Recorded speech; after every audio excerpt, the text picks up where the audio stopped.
Boom. Whee!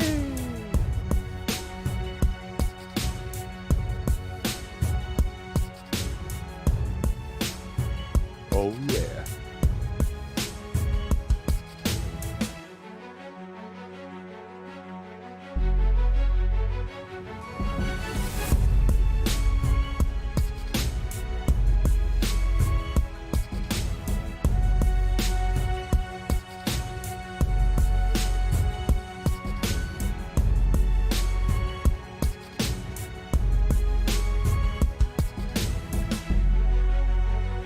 Space, the final frontier.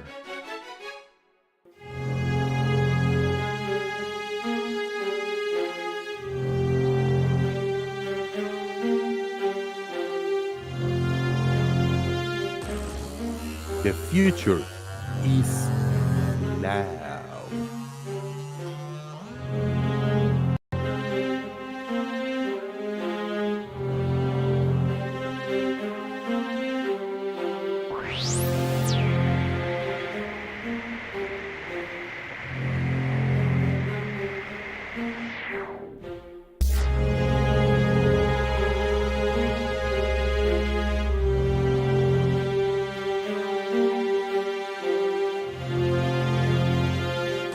We are live.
Hello, I'm new.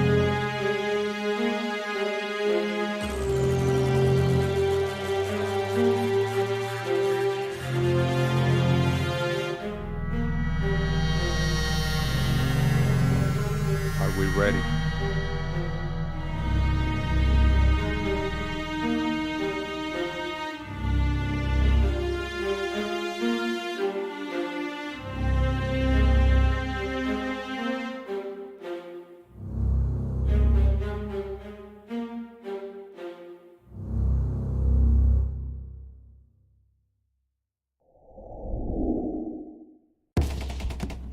Are you ready? Call your mama, call your papa, call your friends. The festivities are about to begin. Boom!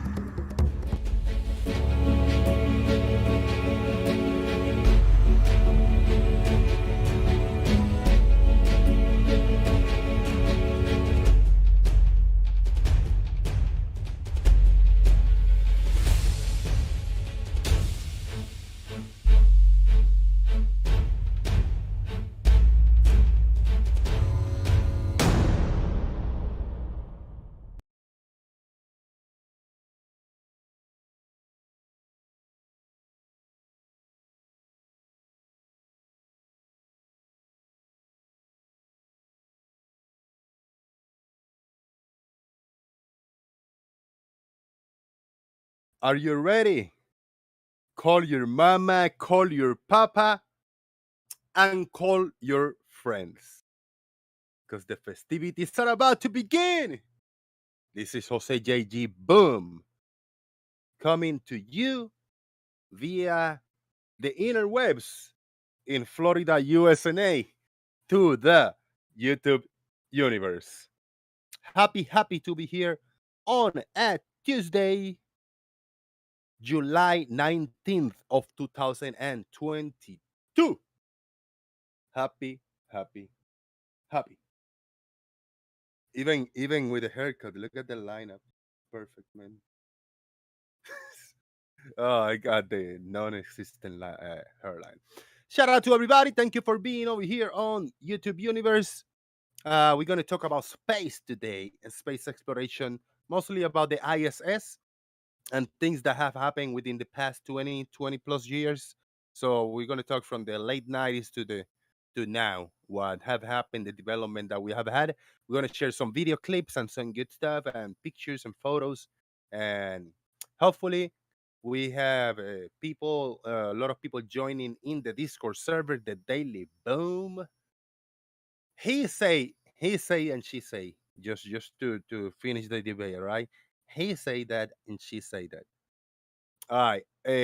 Please boom like under this stream. Right now, I am testing a new thing. I still have to test if I can hear what the people speak, but I got the settings to listen through this and talk in the good mic. So we shall see. I don't know how they sound yet. We shall test that in a minute. Also, after you click the thumbs up, you can share the show. So go ahead in the arrow that next to the arrow says share.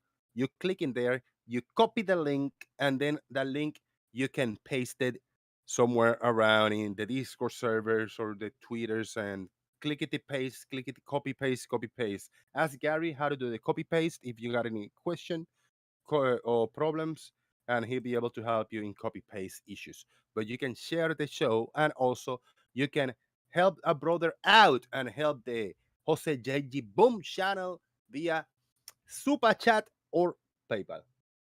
Super Chat feature is with a dollar sign underneath the YouTube chat box, and the PayPal link is pinned above in the YouTube comment section, in the YouTube live chat, and in the description box.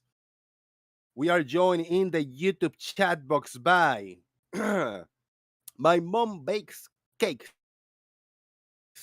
And guys, while I reach the list all the way down in the chat box, let me know how my sound is. I might be talking very loud, and that's gonna be an issue because I'm like deaf. Even though it's the same thing, but I don't know. I feel weird with this raping my ears. If you can hear me okay, let me know. I keep throwing the triple six sign. You see that? And I do it not a purpose. Oh, first of all, before doing the shout outs, my mom bakes cakes. You went too fast. I gotta do something. Is something's happening. All right, the squeaky earth is not the best view, but we're gonna have it. We're gonna get it. There we go, squeaky earth. Shout out to the squeaky earth, still populated by frogs. All right. We have in the house, in the YouTube land, we have My Mom Bakes Cakes. Also, Zebulon181, Devil's Advocate, Martin,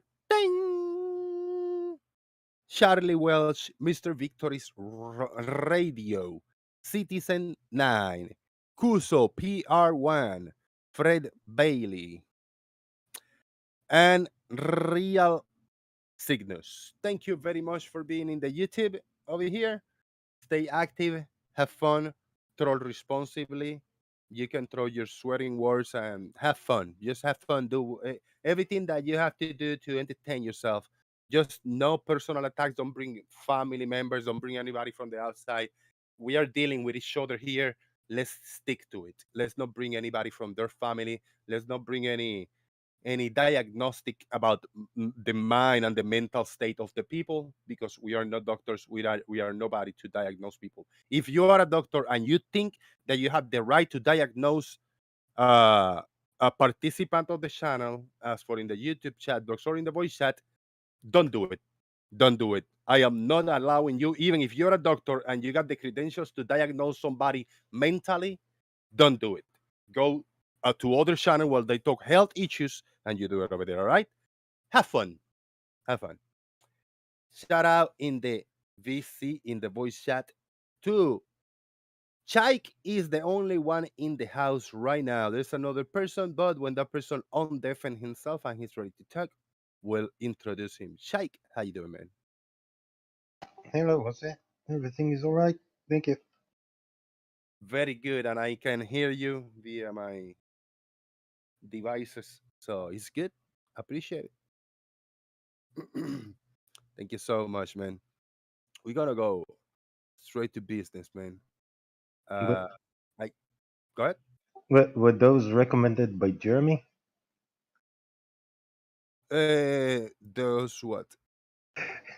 Earpieces. Oh, He oh like no, I have recommends earpod all the time. really. No, I got this for over a year. I bought them in cheap in Amazon, but a long time ago. And I use them for my phone, but I never tried them before in the laptop. But I know that the laptop have Bluetooth capability, so I said I'll give it a try. But I know for the microphone, they are. I don't know if they're shit. They might be the greatest thing ever. I just don't want to try them. I want to. I'll stick with this one. I'm happy with this mic. All right. The first link that we have to share, and I am about to share that. Let me do that. I am going to mute my camera and share the. There we go. Muting my camera about that.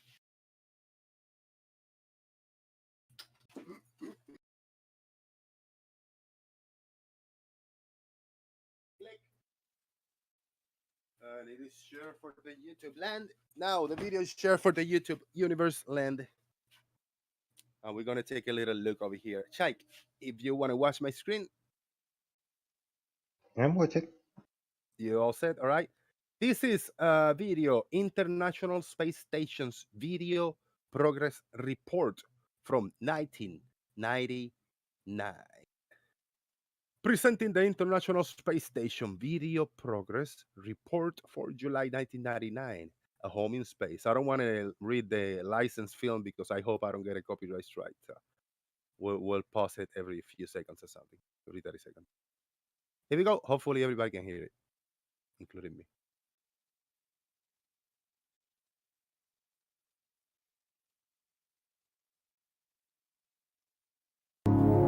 At the turn of the century, author Edward Everett Hale wrote a fanciful story about a brick moon. Inside the man-made structure, humans lived and worked high above the earth. The idea, at the time, was only a distant dream. As a new century begins, there is a new star on the horizon, the International Space I have to change it to 480p. Better than Station. before. And the dream of a home in space has become a reality.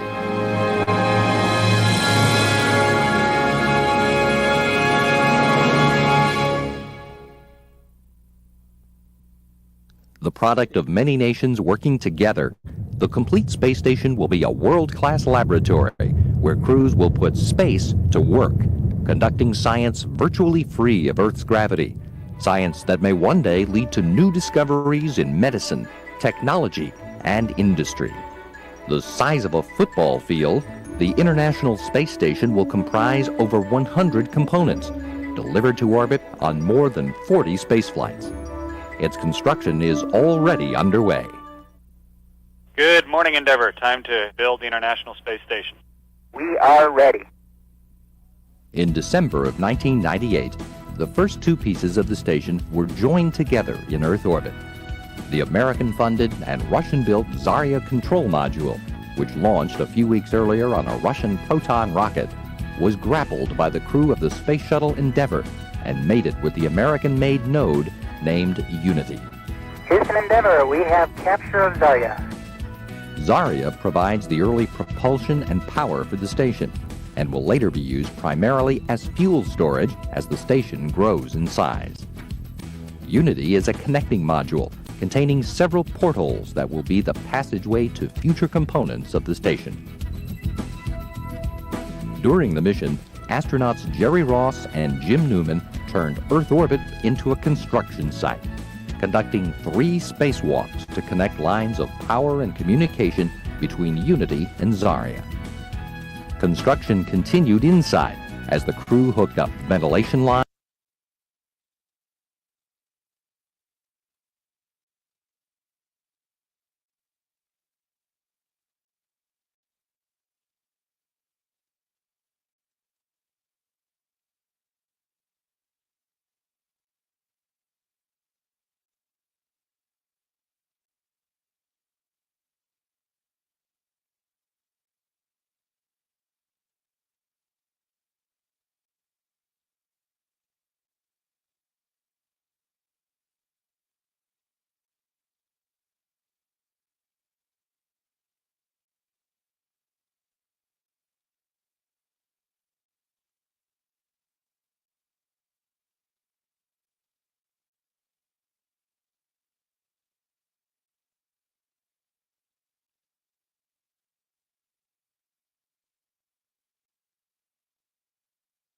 I was talking, man, all this time. I was talking all this I time. figured that much. I forgot. Yeah, I was like, so you can't hear me. Yeah, I paused this. Okay, I paused it for a few seconds, but we good. We good. I just paused the video. Fuck, I'm not gonna repeat all of that. Let's continue. You got any comments on this, Shai, so far? Yeah, I was thinking you take. Uh-oh. Feedback. Is that Brian? Those people take, I don't know, years to train, and what they do? Construction. Yeah.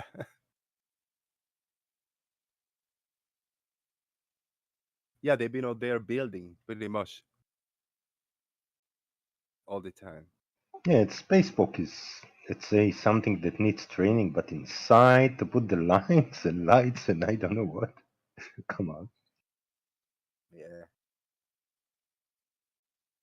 Yeah, man. Let's see. Continue here for a bit more. Walks to connect lines of power and communication between Unity and Zarya. Construction continued inside as the crew hooked up ventilation lines, communication hardware, and other important components. With the first mission complete, the International Space Station was born. The groundwork had been laid for future missions that will advance the station on to its next step.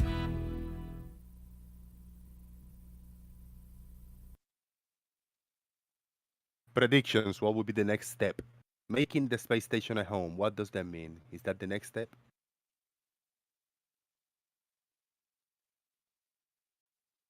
What do you say, Shaik? I don't know, but I don't think it's what would you do to make it a home. What do you mean it's not what you do? What is it? I mean, you're not going to. They're not going to hang curtains and I don't know, put flowers. Right, okay. Make it a stop station. Yeah, I mean a station definitely. A hotel. Like you got what you got there, you know. I don't know. Let's see.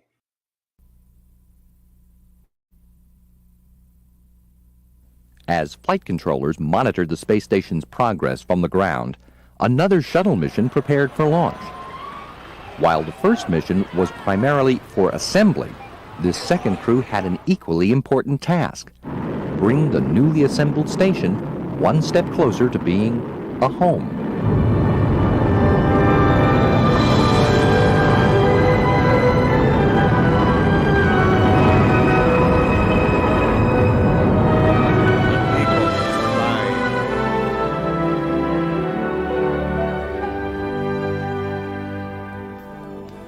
The crew delivered almost 2 tons of supplies, including computers, maintenance tools, and clothing. The supplies and logistics. Lamps, flowers, TVs, video games, plants, all the stuff, Shaik. Patio chairs. Did I bring any of that stuff? I don't know. Let's see. They gotta feel like home if they're gonna make this place their home. Logistics will be used by the first crew that will live on board the station. In addition to transferring items from the shuttle to the station, astronauts Tammy Jernigan and Dan Barry conducted a spacewalk to install two pieces of space hardware on the exterior of the station. One U.S.-made crane and the initial parts of a Russian-made Strela crane. Yeah, they bring a barbecue. Both instruments will be useful to astronauts during future station Shut the construction fuck up. and maintenance tasks. Inside the Zarya module, small voltage regulators that were not working up to standard were replaced with new components, improving the efficiency of Zarya's 6 onboard batteries. Inside Unity, minor repairs were made to the early communication system, which received a new switch, bringing the unit back to full service. With the station systems in excellent shape and the supplies properly stored, the mission was complete. The next time astronauts visit the station, there will be another module in place, one that will provide future crews a place to live. The service module named Zvezda, Russian for star. Considered to be the cornerstone of the space station, Zvezda is the first fully Russian contribution to the station. The component provides power, life support, communications, and flight control, as well as a place for crews to sleep, eat, and exercise. Recently, Zvezda was shipped by rail from its factory in Moscow to its launch site in Kazakhstan, where it is under... Forgot to mention before we continue, we gotta have up there to make it feel like home. Drugs, beaches, and alcohol. Just saying. Just keeping it real over here. What do you think, Shaik? Is that fair? Yeah. Drugs, Yeah, hookers, and alcohol. definitely. Gerard, if we are watching video on YouTube, but if you want to watch it in real time and not wait for the 30 seconds lag, I am screen sharing over here on Discord. You can click on my name and watch on my screen share. We are like undergoing halfway. final launch. We're halfway there. And Yeah, man, I'll watch if it you with got you. any cool, yeah, any question, comments, we'll just, I don't know, just looking at all this stuff today. We'll talk about it then. Holler, keep on ear, and if we got questions and stuff, we can pause it and carry on. All right. After we made this place like home, bring drugs, hookers, and alcohol, what's next? Zvezda. I don't know what that is. Trying to learn here. Here we go. Launch preparations. Like its predecessor, Zarya, Zvezda will launch on a Proton rocket in Kazakhstan and enter Earth orbit. Flight controllers will dock the space station by remote control with Zvezda, adding this important module to the stack.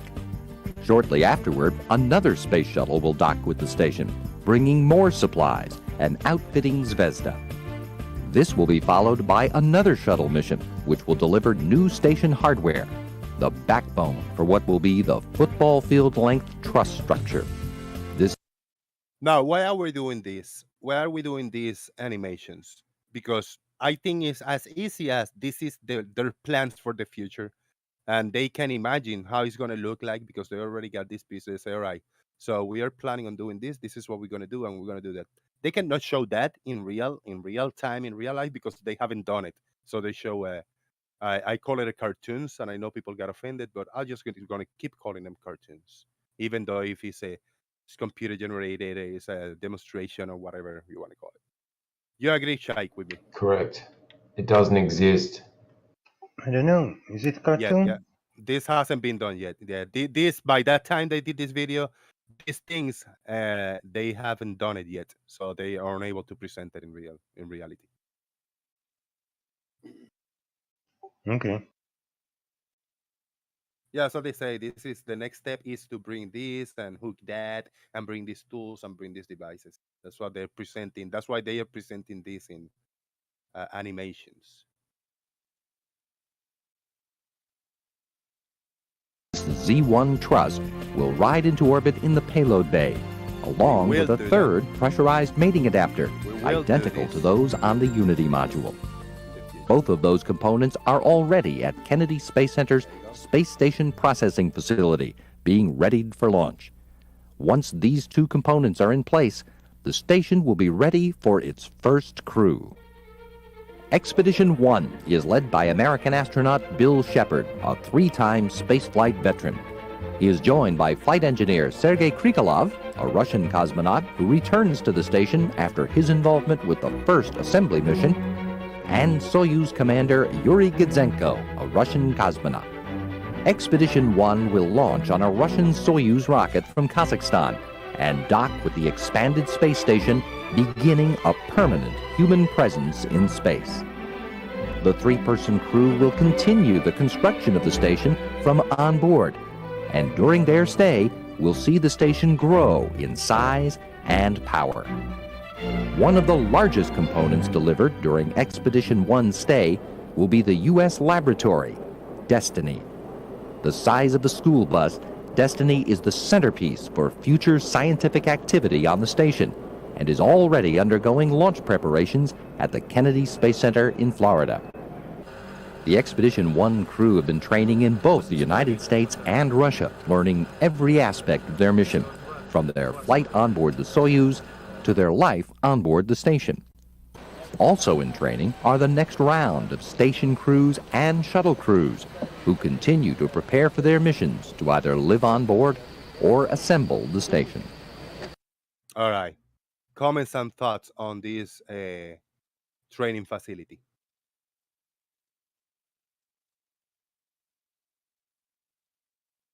I don't know. We haven't seen it yet, but what we have seen Looks is to me. it's the Soyuz. Soyuz, the same Soyuz. I think they use today. They use it back then. How many years it's been? Correct. And it also looks to me like they're going into that water there. It looks like a pool. So this facility It is a is pool. the fake Is a space pool. station. Correct. So they're not going into space with these suits. They're going underwater with these suits. Correct. And this is where we Correct. see the fake Correct. space. Correct. Yeah, what we got on screen, yeah, that's what they're gonna do. They're gonna go into this pool with these suits. Yes, correct. 100%. Agree.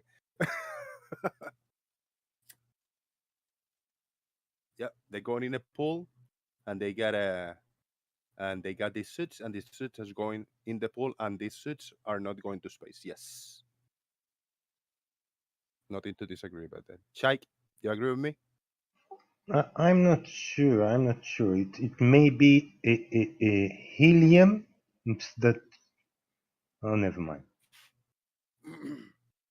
We're talking about these suits, not all of it, not everything that we have seen and we will see in the future. Talking about what we got on screen. I've seen a lot of videos, and yes, these suits will go under the water on this pool. Yes, And probably it's a training facility.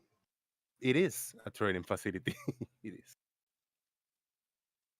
Indeed, it is. Yeah, I expect them to do some training. Of course, man, they have to.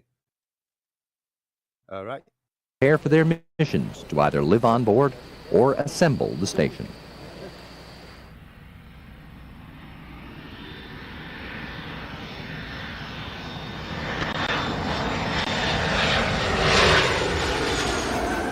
From around the world, more than 500,000 pounds of station hardware is moving from the factory floor to the launch site. The Italian Space Agency has manufactured the Leonardo Multipurpose Logistics Module, the first of such modules that will serve as the station's moving van, carrying laboratory racks, experiments, and supplies to and from the station aboard the Space Shuttle. From Canada comes the Space Station Remote Manipulator System, or Robot Arm. The next generation in robotics, the station arm will have unprecedented flexibility and strength and will be a valuable tool for station construction and maintenance. The arm was recently delivered to the Kennedy Space Center for processing. A test article of the arm has been constructed at the Johnson Space Center in Houston, Texas, to be used for astronaut training. The U.S.-built airlock is currently under construction at the Marshall Space Flight Center in Alabama and enhances the capability of astronauts to conduct spacewalks from the station. A segment of the 300-foot station truss has arrived at KSC and is undergoing launch preparation, with 4 more giant truss segments on the way. In Huntington Beach, California, tests are being run on the station's giant solar arrays. The complete station... Dude, I'm appreciating this because this helps us see Tests the are being scale. run on the... This helps us see the scale. What the size of the Station's- ISS, bro. We don't see this too often. Size, scale, comparison, a man versus those wings that I call it, those flaps or whatever. Giant... Crazy. What do you think? Yeah, it's huge. Fucking big, man. All right, so this is the ones they're gonna send, the big solar arrays. The Solar complete station will contain over a half-acre of such arrays, which will provide over 112 kilowatts of power for the complex. Under construction in Japan is the Japanese experiment module, recently named Kibo, the Japanese word for hope. The module will have the capability to conduct science experiments outside the station on an All right, this question is specifically for Brian and Gerard. Both will have an opportunity to answer the question. Why in this video clip that I'm presenting are they showing so much animation and they're not showing the real thing? Brian, you want to go first? Or Gerard, you want to go first? You on mute. What I'll say is it doesn't exist, so that's why we are being showing animations, and they show us animations for everything, just a bit because there's no such thing as these space stations that they're showing us, and it doesn't only go for this, but all the rockets. Every demonstration you see of space is always a animation, and that goes for everything. So in this video that we're watching today, in the little bit that you have cut, why are they showing this? When you say it doesn't exist, what doesn't exist? Well, what is What this is it? supposed to be What is it? representing?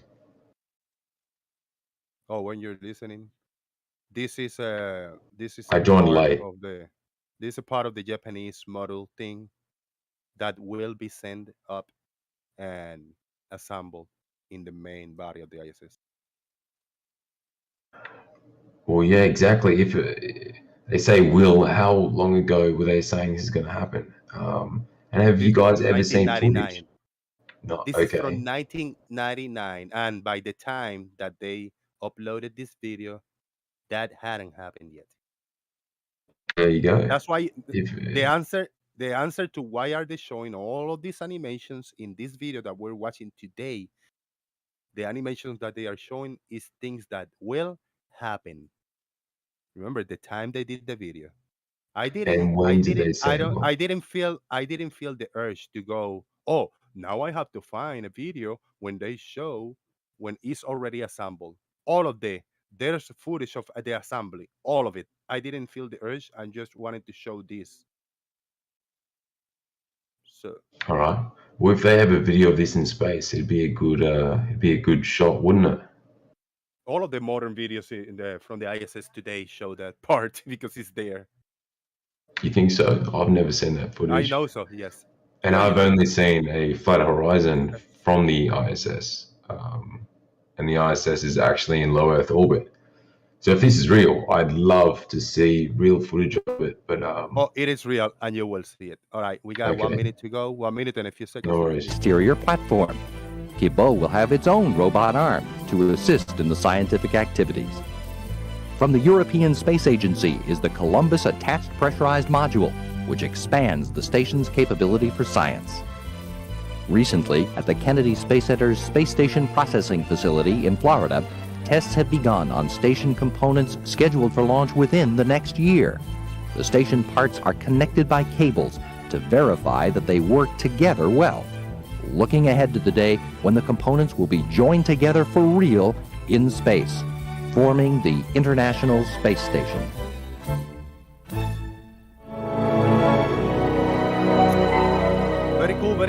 when it's complete, the space station will be the largest spacecraft ever built. Clearly visible in the night sky, it will be a reminder that 250 miles above, humans are living and working in space, making an age-old dream come true, and bringing the scientific benefits of space down to Earth. Ta-da!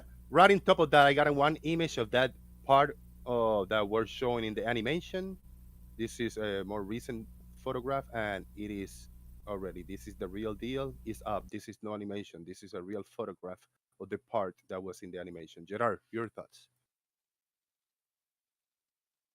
I mean, it looks a bit dodgy to me. I'd like to see a video of it if it exists, but the lighting looks a bit off to me in that image. It looks like it's been shot with artificial lighting. So, what kind of training do you have to spot was real or not? Was dodgy? How do you determine? It's just how my brain works. It looks very off. I'm sure I'm the only person picking up on that. Just like all the moon photos they present to be real. All right. Of the man on the moon, we know that didn't happen. Well, many of us do. That is why, and that is why I decided today to right in the top of the show. I said we're going to talk about space exploration, mostly about the ISS and other stuff, the more recent stuff from the late 90s to the 2000s to today. I don't want to go back to the past. I don't want to leave anything in the air, speculation. Yeah, awesome. No, none of us were there. None of us were. You and me, we were unable to verify that stuff. A lot of people were alive. A lot of people were there. We didn't. So that's why what we can verify, that's what we're talking about today. Boom. We're not going to talk about Understood. missions Apollo today. Yeah, it's good. We're trying to move forward, and not back. Well, I was relating it to that. Potentially, it's a real image. These are very interesting images because we're not shown real footage very often. This image, to your opinion, where is the dodginess, if any, if you spot anything? I mean, this one looks pretty legit. Yeah, I could imagine that exists within low Earth orbit, and the horizon is probably flat from the angle, looking horizontally from that. But yeah, it looks like a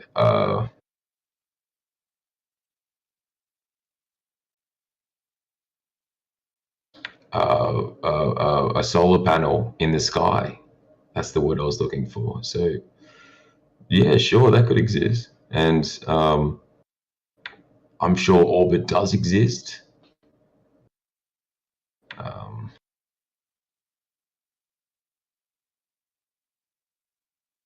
right. So yeah, no debate about it, honestly. Yeah. A few pictures that I pulled yesterday just to kind of put them in the ground because they actually look cool. I don't see a flat horizon here, but I just, this is what it is.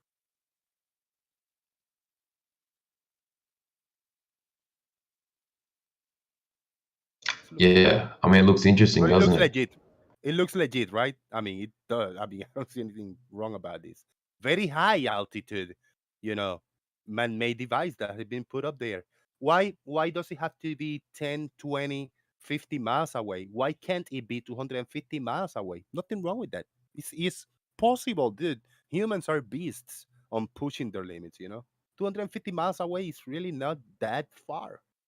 No, it's not at all. So all of this about the ISS and the impossibility is really not that impossible if you think about it. Doesn't matter the shape of the Earth or nothing. The reality is that the humans, they like to hustle and they like to push themselves. And the technology exists to have a station up there 250 miles away, and people go and come from it. There's nothing like really too magical. All right, yeah, that's completely believable. Whatever this object is this a satellite or?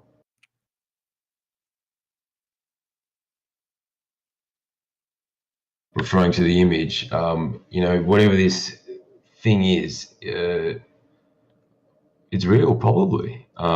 whether the image is actually real, we don't know who put the camera there.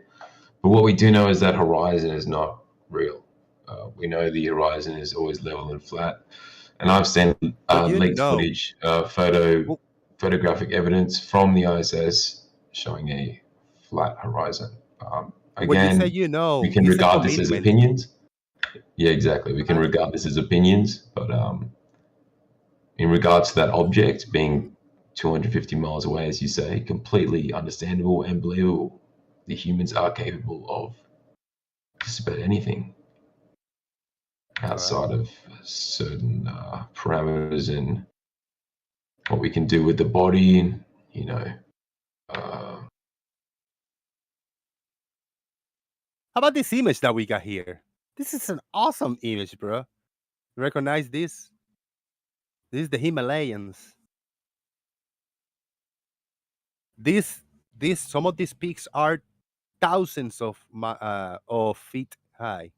Thousands of feet high, man. I got some it's information beautiful, isn't here. it? Yeah, this image featured Mount Everest and Makalu was taken by Expedition 8 crew member on the International Space Station. Crew members on board the station have a unique view of the world because of their position in a low orbit, 200 nautical miles, 360 kilometers, relate, relative to satellites and their ability to look at any angle out of the windows of the spacecraft. ISS crew members recently took advantage of their vantage point to photograph this oblique view of the Himalayas, looking south from over the Tibetan plateau. At first glance, one might think that the image looks like a picture taken from an airplane until you remember that the summits of Makalu left in the left are 8,462 meters, 27,000 plus feet high, and the Everest in the right, 8,000, almost 9,000 meters, 29,000 plus feet high, are are the highest typically flown by commercial aircraft and could never be seen this way from an airplane. Yeah, this from an airplane would never have this vantage view.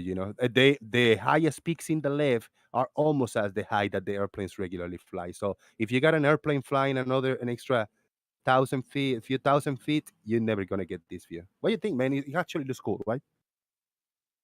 Well, I think it's beautiful, but it's not really that impressive. It looks like a zoomed in photo if this is from how far they say in space. And, you know, if this is so amazing as they say, then maybe we should see a panorama image with interactability, being able to zoom in like these Hubble satellites, and maybe even showing an image of people facing upwards from another, seeing the actual shape of the globe and how you can have people pointing one direction and another. But they've just never proven this with cameras. They say there's a problem with resolution, but clearly not.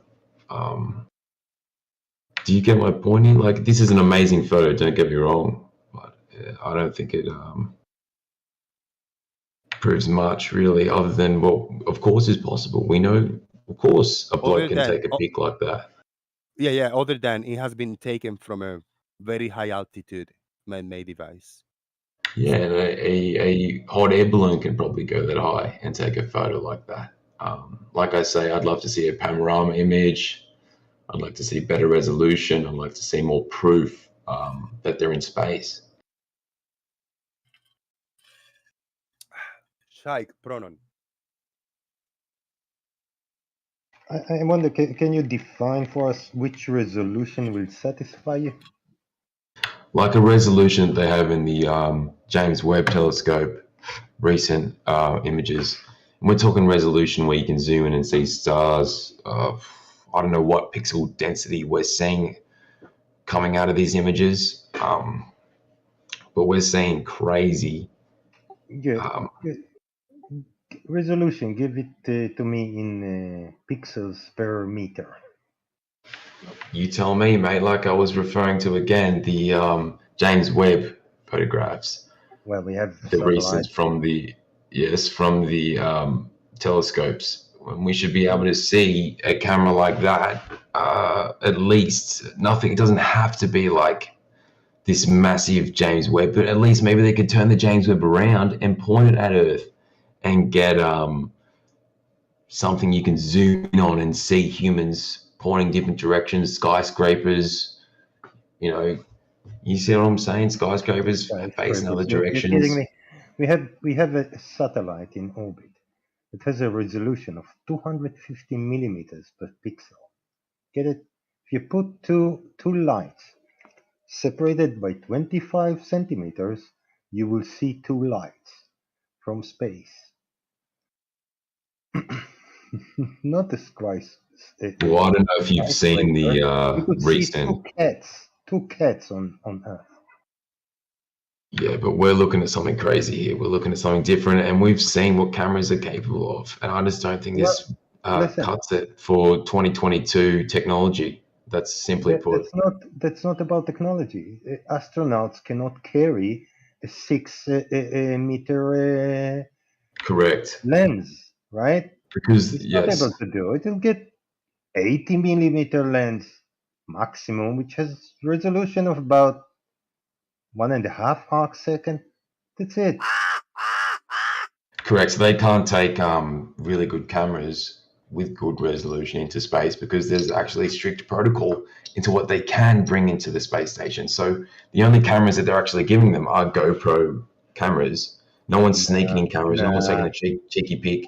They're only letting them take photos on lenses that have the fisheye lens. This is proof that we're not seeing any They have proper lenses camera there footage coming from these international institutions and these space agencies. We're not seeing free will of camera lenses, unfortunately. Let me find you a picture of the cameras they have on the ISS GoPros.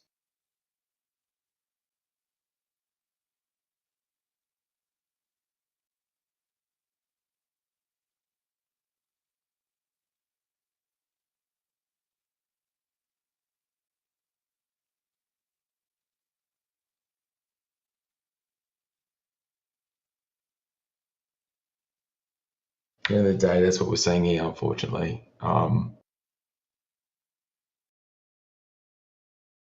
not pushing buttons. It's just what I've observed to be true. And I'm big into optics. I'm big into sort of thing. Look what they have there. Does this look like GoPros to you?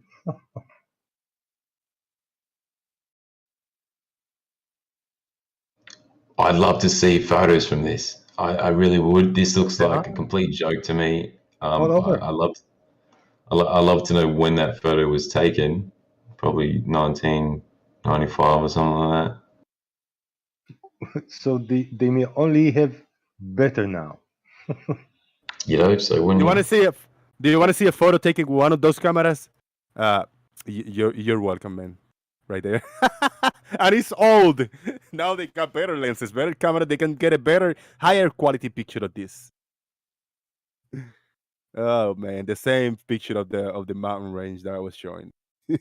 It's not with a GoPro. I don't think it is. That doesn't look like it's from space. That looks like it's from a hot air balloon height, and that's what we're seeing from leaked images from the ISS. We're seeing a flat horizon. We're seeing that's not really that high. It's actually in, like they say, low Earth orbit. It's actually below the Van Allen belt, so it's not even in space. Space is just you may as well call it low Earth orbit fucking station. There you go. The deniability at its best.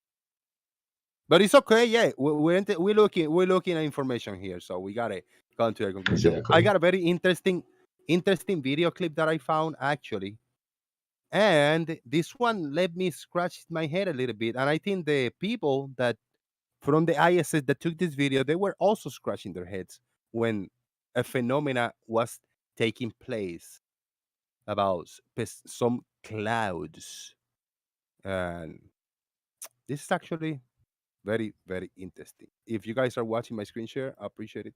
Anybody that is watching on the YouTube land, please come over and join and click on my screen share. Watch what I'm sharing in real time. I'm gonna play a video clip of 2 minutes. Okay, we're with you now. We see it. Yeah, looks good. layers of that white layer up there is probably about, at least 100 kilometers, if not higher. And most of the thick part of the atmosphere is right at the top of the black, at the bottom.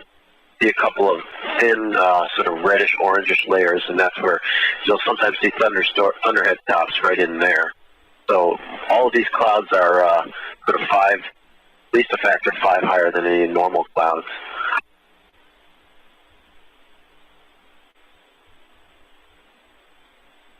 This view sweeps across maybe 30% of the horizon. And that FYI, about 2 minutes of KU remaining.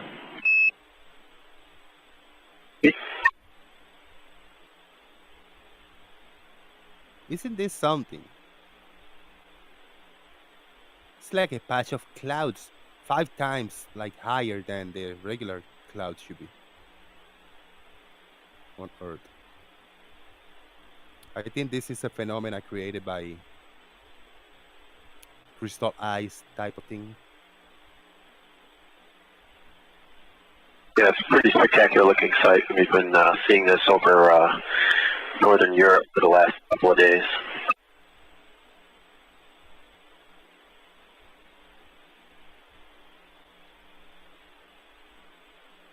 I know it's something that the shuttle reentry guys are always thinking about. That's what we were just talking about down here. I'm sure they will be. Yeah, typically we see them as a couple wispy looking things, but I've never seen anything that looks like this.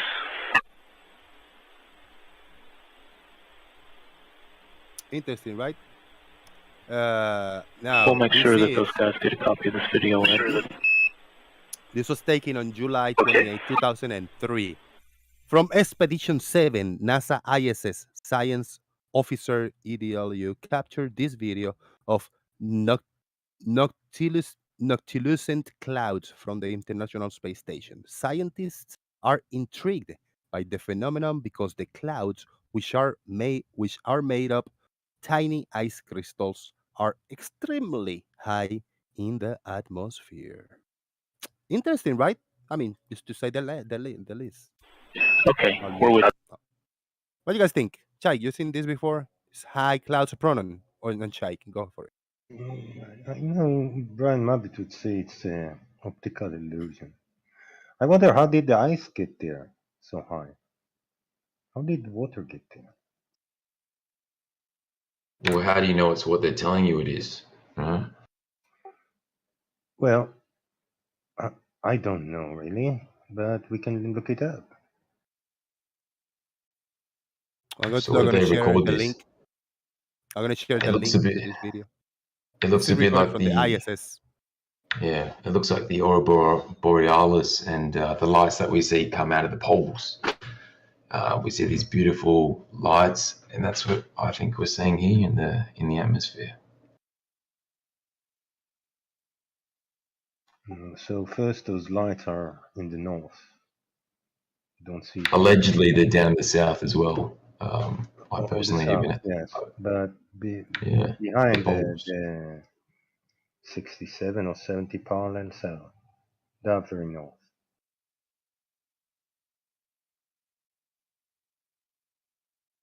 And higher than the atmosphere.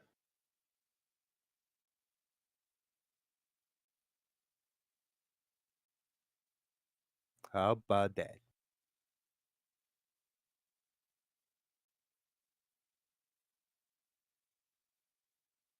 So we have a question, poles, and you can still have a flat Earth and have poles, mate. This is where we talk about.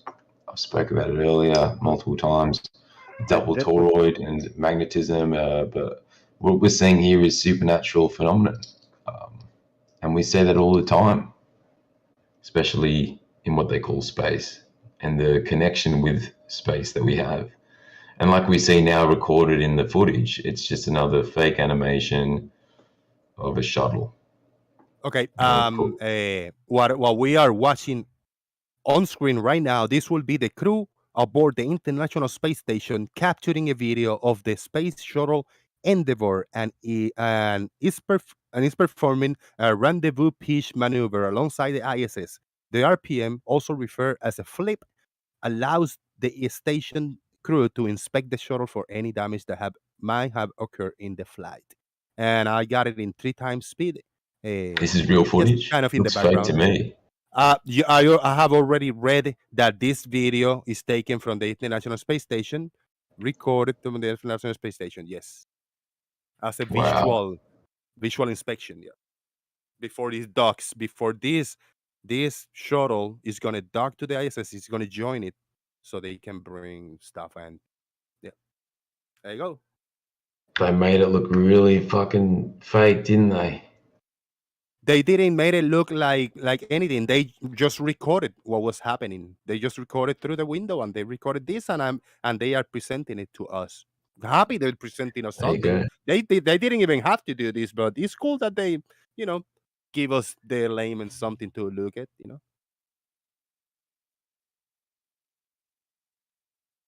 Pronon, you haven't spoken today, man.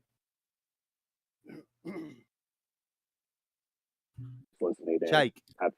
Oh, God.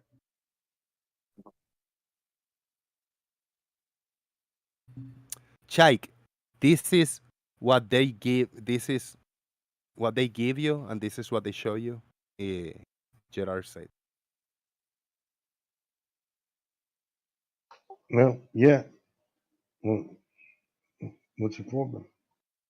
Looks like it's just going in circles and this weird animation. And like, what? How are they recording it so smoothly? What do you mean? They put the camera there? They don't need even to hold Look at it. it. There's no They faults don't in even it. need to hold it. They can leave it floating there in the air. Okay, it's very interesting, isn't it? And especially how this shuttle seems to have perfect orbit with the station itself, and they've recorded this. It's very interesting footage, if allegedly real as they present it to be.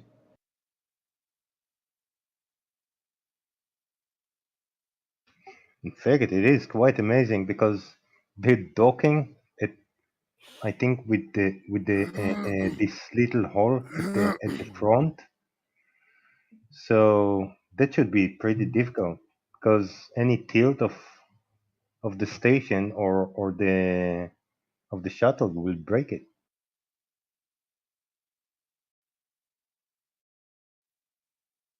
Great point. No, it's very interesting footage. I agree with you. We don't look But you like we're just say too that far off the ground, though. just look fake, and you just probably don't believe it. You say just interesting. But is it footage, or if it's fake, or is it fake? I No, personally, I think the way I see it is like the people in the room would just agree with you. Because what else can they do right now? Go fuck yourself, Branch. I don't got time for you.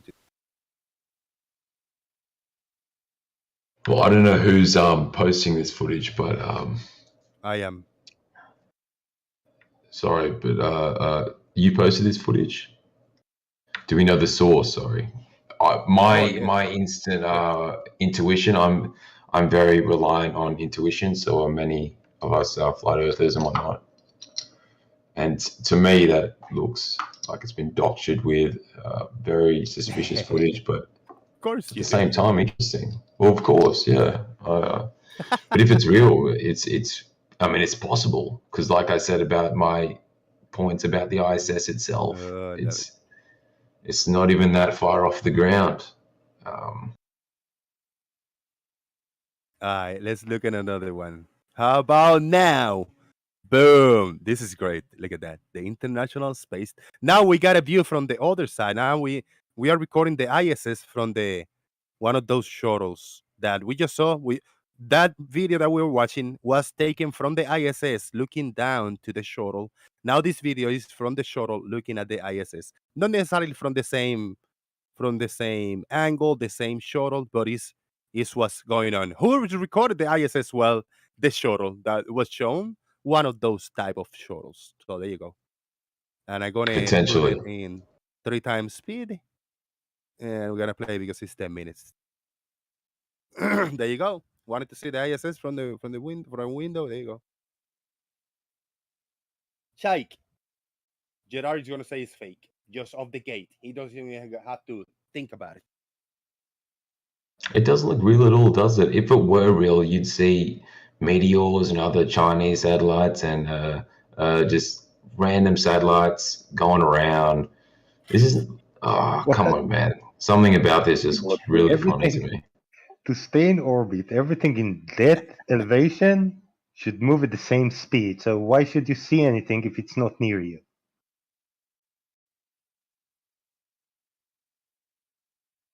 Even Something today, about the we see. lighting. Oh, see that right there? That's not the horizon. That is light scattering. Did you see that? We just had proof. That was light scattering from a local sun. I saw the curvature of the right Earth there. too, bro. That is not the horizon. That's light scattering. Right there. I see the curvature. Yeah, the light scattering over the surface of the Earth, creating a curve. Yes. No, incorrect. Creating the curvature. We're in low Earth orbit. That is what I needed to see. Thank you. Just picked up on it. I've had multiple encounters with this. And it's been proven to me, actually, and that's what we're seeing here. This is low Earth orbit, not in space. That is not Earth curvature. That's an illusion of light scattering. Correct. Illusion? Yes. Camera illusion. What Or kind the of framing. illusion? How can we create this illusion here? Well, look, it's just to zoom out. I mean, maybe if that's a real thing floating around. I mean, it looks pretty cool, doesn't it? I think in the beginning of the show, we were having just a more logical conversation, a more normal, the agreement that everybody should follow, that humans are capable to create a vehicle that can launch us a few hundred miles away from the Earth. What, 250 miles away from the Earth is not as ridiculous as you think. Then why are we denying and saying that this might be fake when this is the height that humanity is possible to build? Why? Sean Smith for $2 super chat. Wait, Sean Smith for the $2 super chat. Wait, so now it's a real video? Shout out to Sean. Good man. Well, he knows that's light scattering and that's not a real horizon. That's a fake. That is light scattering we are not far off the ground here. You can see it. You can see it's an illusion of the camera and the optics. And you're just perceiving it to be the Earth's curve and a globe, but that's not what it is. And I'm not even saying that in a jokingly way. That's exactly what it is. There you go. Look, light scattering. Research it, guys. Maybe we never heard of that term. Maybe you care to explain light scattering to us in layman words, It's where so we're in low Earth orbit. That's not the Earth's curve. It's an illusion of a local sun, of a hologram system, and that's how the light scatters across the surface of the land. Explain what scattering is. So that's actually night over there, where there's just no light, and that's not the Earth's curve right there. That's not the Earth's curve. That's just the light and refraction and how far the light scatters. But we can't talk about what's happening there if we don't know what scattering is, which you didn't care to explain. I can look up a definition for you, mate. Go ahead. And is it a camera effect or is it light scattering? Like, which is it? It's not a camera effect because it's also an effect that your pupils will observe. So you can call it. So now this photograph. Optics. So what we got on screen right now, this is a real photograph taken from a video footage. I mean, you want to agree with that? Sorry. This, what I have, I paused the video. This is a real photograph right here. I'm right. A screenshot taken from this real video. There's nothing fake about this image. You agree with that? Nothing manipulated, nothing fake. It's hard to say. Why are you saying light scattering then, to try to explain this as if I know that's real. Not the Earth's. So just correct me. What you are saying is If this is real, this must be light scattering effect, what we're seeing. If this is not light scattering effect, then this is fake. Is that where you at? Yes, it is all the above and all the techniques they use to make the image. Because look at the clouds. If you see the cloud in the foreground, that you sorry, Audience, ladies and gentlemen, you couldn't get more double speaking and dishonest than this. I'm sorry, bro. I had to call you out. It's bullshit. All right, fair enough, man. This is why I think what I think. Because if we look at the clouds in the foreground here, they look very sort of flat. It looks like something. If we can refer back to the previous image, we could see something funny with the clouds, and that's what I like to refer to with the foreground. Even here, it just doesn't add up with the horizon curvature, and that's just the end of the story for me, mate. Unfortunately, we can see there again with the clouds and the scattering.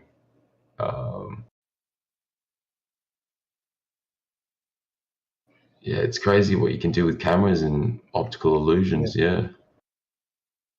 So, unfortunately. What optical illusion is that? Like I said, light scattering. There was there's probably a fisheye lens involved, and anything's possible, and it depends on the agency producing the images. Okay, so if I get amateur video of a rectilinear camera, then it's flat. Sorry?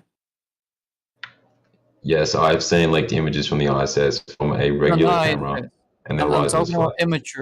I'm talking about amateur video, Yes, amateur high altitude balloons from even flat earthers using rectilinear lenses. Yes, in that case, and you see a flat Earth. Hold on, guys. Bacon, thank you for coming in, Ben. Can you shut the fuck up for a minute, Gerard, so he can ask his full question and make his full point, please? You don't have to interject every other word to say yes and agree with him or disagree. Just wait for him to finish. Give him a minute, bro. What the hell? Bacon, go ahead, bro. Yeah, I just want to know if on this camera, they're rectilinear lenses, and they're not NASA videos. They're videos like this made by flat earthers, and the frames of the videos, you can pick any of them. They do have curvature on in their even noticeable when it's very high, and it matches exactly what you should expect on the globe with the claimed radius. So what distortion you think is causing that for those types of videos? Well, in reference to that, you see the curvature that allegedly you say matches up, but you see concavity as well. So you see the opposite, because you see it going left, right, and you can pause it at the same time, and you see it completely flat. You see what I'm saying? No, it goes both the ways. video I'm referring to. In the video I'm referring to, the camera used was a rectilinear lens, and that doesn't happen. I can link the video, and we can check it together if you want to.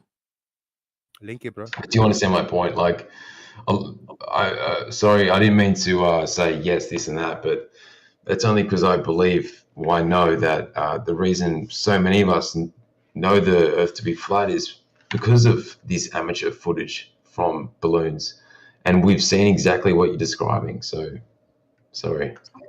So I just want to apologize quickly. I want to do a quick apology to Bacon and everybody when I call you bro. I mean no disrespect. I'm from Florida and I'm getting the disease that Brian Leakey has to calling everybody bro. Sorry, man. Go ahead. That's fine by me. Where can I link the video? In the Daily Boom Uncensored.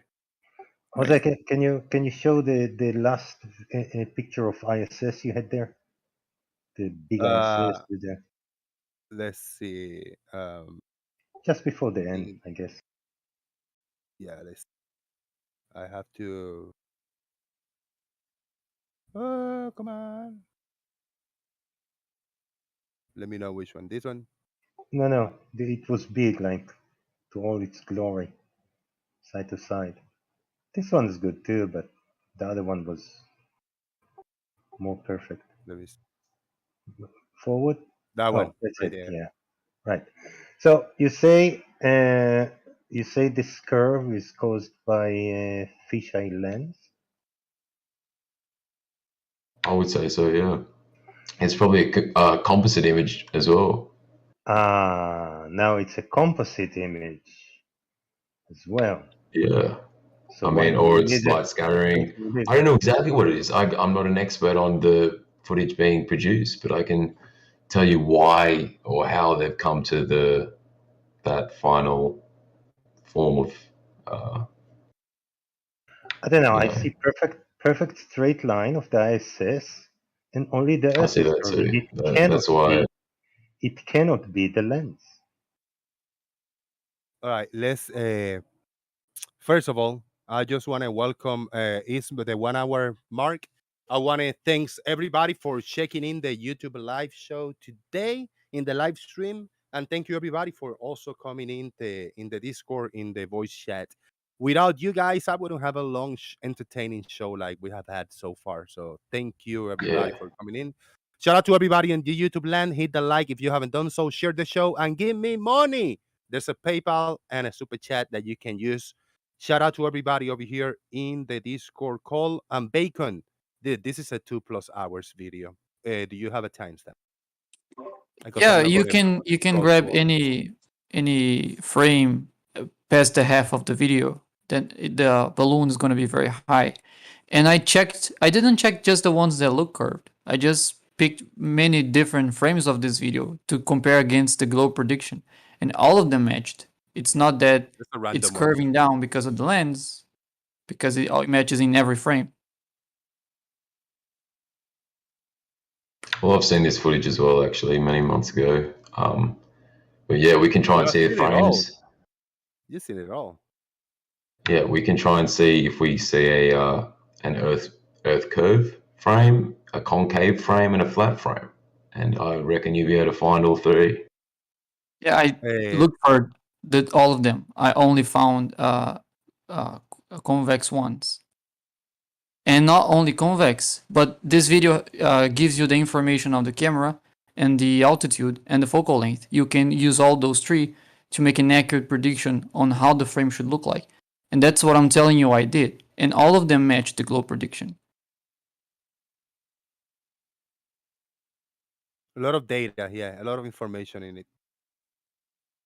And too much opinion coming from Bacon. It's Not good we opinion. both have opinions here. Well, it is until we see proof. Well, Merely opinion. now Bacon actually provided this video with proof, and it's not even his. This is from a, a, a guy that was a flat earther, or apparently is. I don't know. He's a globe hero to us, man, because he's providing great evidence curvature of the Earth here. Yeah, this isn't the only hot air balloon footage that's been released, but until But we it's one can of the see, few. we It's see a few only more one of frames. the few. It is only one of the few with the with a rectilinear lens. And with the rectilinear Oh lens, yeah, I why? know what it was. It's the cloud scattering. Let's go to later footage, and Oh my! it's the clouds that you're believing to be the I'm still not close horizontal enough. curve. It's you can see the fade of the clouds, and it's why it appears to look the way it does. I'm It's still the not clouds, close because guys. it's You can see scattering. it right there. You didn't explain what scattering is.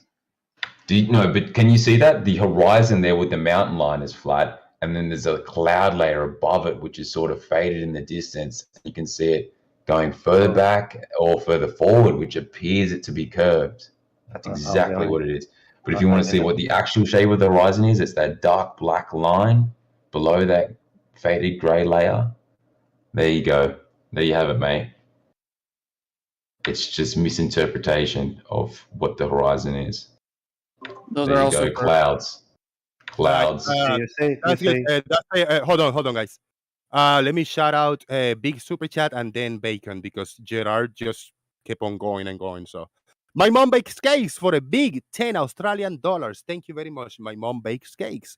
And the comment is, I have never, I mean, restart. I have seen the ISS twice from my backyard with my own eyes, no telescope. I used the ISS tracker to find out where it will be in the sky. And how does that work on a flat Earth? When we have a website giving us a prediction where the ISS will be, you go, you look up, and you will see it. How will that work, Gerard?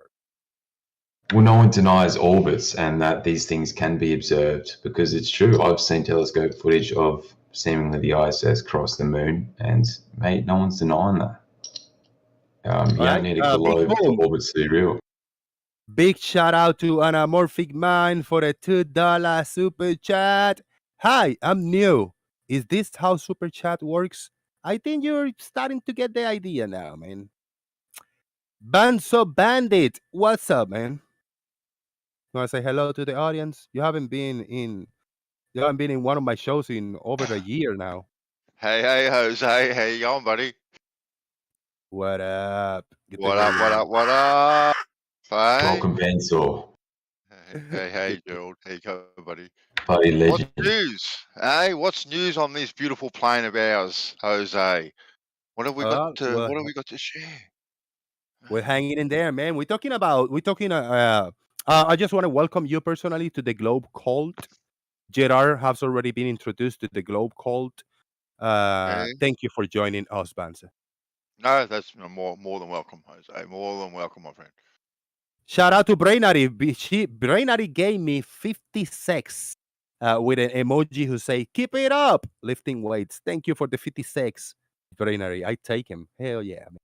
Man. I'm trying not to use them all at once in one day. Yeah, all is good, man. Branch, you're not gonna be unmuted today. So if you want to keep listening, please feel free to do so. One person need roles. Hold on, really quick. One person join. If you're listening on YouTube, Bugs, you'll be all right. So hold on 1 second. I'll find you and I'll give you roles. Go ahead, guys. Back in reference to what we're seeing here in the image, it's Bacon provided this footage and he believes this to be the shape. You see the curvature in most frames, but all it is the cloud layering. And when you look at the black line there below that gray layer, you see it always being flat, as we expect. So the illusion in this particular footage is the clouds, and that's that. Bacon. So you think the cloud, the line of clouds is curved, but not the surface below it? Is that what you're saying? Yes. Below it, we see the mountains, and we actually see not many hills and curves that we even see just from a high vantage point here on the ground. So that's exactly what it is. You can see you can even measure with your fingers. You see the difference between the ground to the top of the cloud and the left to the right, right? You see that's what you're seeing, right? It's the clouds. Well, I see that the black line you're seeing is the surface. Is You see roughly. it fade in over there. Sorry? I don't see it going concave when it go really down low in the screen. I don't see it going bulgier when it go really high up. So this is I don't see it either. that's what the curvature that we see is what we get. Yeah, I even created a website you can use to create predictions for how the horizon should look from any given altitude using any given rectilinear camera. And that's what I used to check against this video, and all of them matched. You got to Banso, agree with me you there. have seen. Hold on, let's give Banso a chance. Banso, you see this video clip? I don't know if you're watching my screen share or on YouTube. What do you think about these high altitude balloons showing the curvature of the Earth? Hold on, let me. Is it screen share? Is it Jose? Hold on. I'm screen sharing. Yeah, I'm screen sharing. Yeah, hold on, mate. Let me just jump in here. You might have seen it before because this is an old video by Dwayne Callum. Okay. From a high altitude balloon with a rectilinear lens. Yeah. Yeah. Well, it's kind of a bit all over. Let me just go back a little bit so you get a better idea. There you go. It's Yeah, kind it of what you would doesn't expect. distort. Yeah. Yeah, go ahead. Yeah, it's kind of what you would expect to see on a plane, isn't it? Don't you reckon, Jose? That what you think? Yeah. It's not a plane, mate. It's a balloon. Yeah. No, that's definitely what you'd expect to see on a plane. So I don't know No, he what's said the plane, the surface. He said the surface of plane. mm, yeah, Uh, but it's kind of a bit all over the place, isn't it? Like it kind of goes up and then like it's concave, It's a convex, high altitude planing. balloon. It's not. But Banzo, pay attention and look. That's what I'm trying to say. It's not going convex. It's not going concave. It's keeping the same amount of curvature all Oh, along, even if it's too low, even if it's too high. It's keeping the same amount, slight curve to it. It's not going well, concave or convex. In this footage, well, no. okay. Well, where you paused it just there, like it seems to get more, and like there kind of looks. If you went back a little bit there, right? It seems to straighten out a little bit, but it doesn't seem consistent, does it? It's kind of up and down all over the place, No, really. it is consistent. You can grab different frames Well, and compare the amount of curvature. You're fine. well, it doesn't look consistent to me, Bacon. All right, so it may look Yeah. consistent to you, but it doesn't look consistent to me. No, I'm not All right? saying looks consistent to me. I'm saying I Yeah, checked it. That's different than saying what it looks to me. yeah. You know? Yeah, the Like, eyes can be deceiving, man. What I see on my eyes, I see it. This looks pretty straight. It actually doesn't look curved at all. yeah, But put it in some kind of program and crush this out, and you're gonna see a biggest curve. And if I grab this screenshot, I'm not gonna do it because it's gonna overwhelm the laptop. yeah, If yeah. I'm gonna share this link, if I grab this screenshot, I grab one with it very low, I grab one with very high, and if I overlap them, they're going to show the same amount of curvature. One is not going to be going down. One is not going to be bulgier. It's going to be the same all along, up Oh, and down. it's all consistent. Are you saying, Jose? Yes, It's all yes, exactly yes. the In this same. video, yes, in Oh, this And, video. okay. can you freeze it? Can you freeze there? Yeah, That's why I say it's rectilinear lens. It's not a fisheye lens. It's not yeah, doing distortion, ridiculous distortion. yeah. Well, it definitely looks like when you're playing it, Jose, like just with the naked eye, when it's being Yeah, played, it does look at times to go like flatter and then curve, I like when agree. you, Yeah, when it's yeah, yeah, yeah, it's changing the orientation, diagonal to the left to diagonal to yeah, the yeah, right. When it's tilting, it can trick in your eyes. Yeah, it trick. yeah, yeah. But that's exactly what you would expect to see on a planar surface, 100%, right? Because you're going to see further out in the distance, and on the edges, it's going to seem closer. So that's going to give the appearance of a curve. Yeah. But what are you defining as the curve, especially in those previous freeze frames? You were defining subconsciously or unconsciously. I'm not But claiming this to be true, but they were claiming the top of the cloud layer to be the curve when you could see the ground layer and the mountains and the hills being flat, as we would expect it. Not exactly flat, but left to right, you see if you were to do a flat line, you see the going on there, and you'd only see the curve from the cloud layer above. That's the point with well, this footage. Get a freeze well, frame and you'll see it. I think I was looking at the land. I wasn't looking at the cloud myself. But Were you? yeah, Did you get a freeze frame? I think I was. Yeah, I think I was. Yeah, maybe you weren't looking into it deep enough because what you're saying is right. But that's the illusion with this footage. I've studied it extensively multiple times. Okay. But we have to be Fair enough. honest. What we see in our face, Banzo is keeping it real. If it doesn't distort, if you have done the test, I can do it. You can grab screenshots. It just doesn't get more distortion. Well, what we're seeing, why does it have to be fake or manipulated? High altitude balloon went very high up, took the footage, and we're seeing it. We're analyzing it here. Yeah, There's nothing fake about it, you know. yeah. But I definitely think that, like in the middle of the screen there, right, and to the edges, like in the middle of the screen, you're going to see further, and then to the edge of the screen, it's going to be a little bit closer, right, and that's going to give, and then that's going to give the appearance of a curve all the time, just like your eyes, Jose. Like See, when you right look with out my on own the footage. eyes. Yeah, this look Yeah, kind of flat to me. Right with my own eyes, right here. yeah, exactly. Look, see, that's what I was saying. It kind of looks like on a planar surface. It does look kind of Definitely. flat. Yeah, You can easily check it on the yeah. software. Maybe you can check it, but it still definitely is footage on a planar surface, Bacon. Like, that's obvious. Really? Not How's the obvious to obvious? me. I don't see it You, obvious. you, I you, see you can obviously do that just from curvature. eyeballing it without any measurements, Bansel. Of course, Struss. And how are we going? See, when you use that tone, I don't take you serious. You never take me seriously anyway, Druss. Well, I take you seriously most of the time, bro.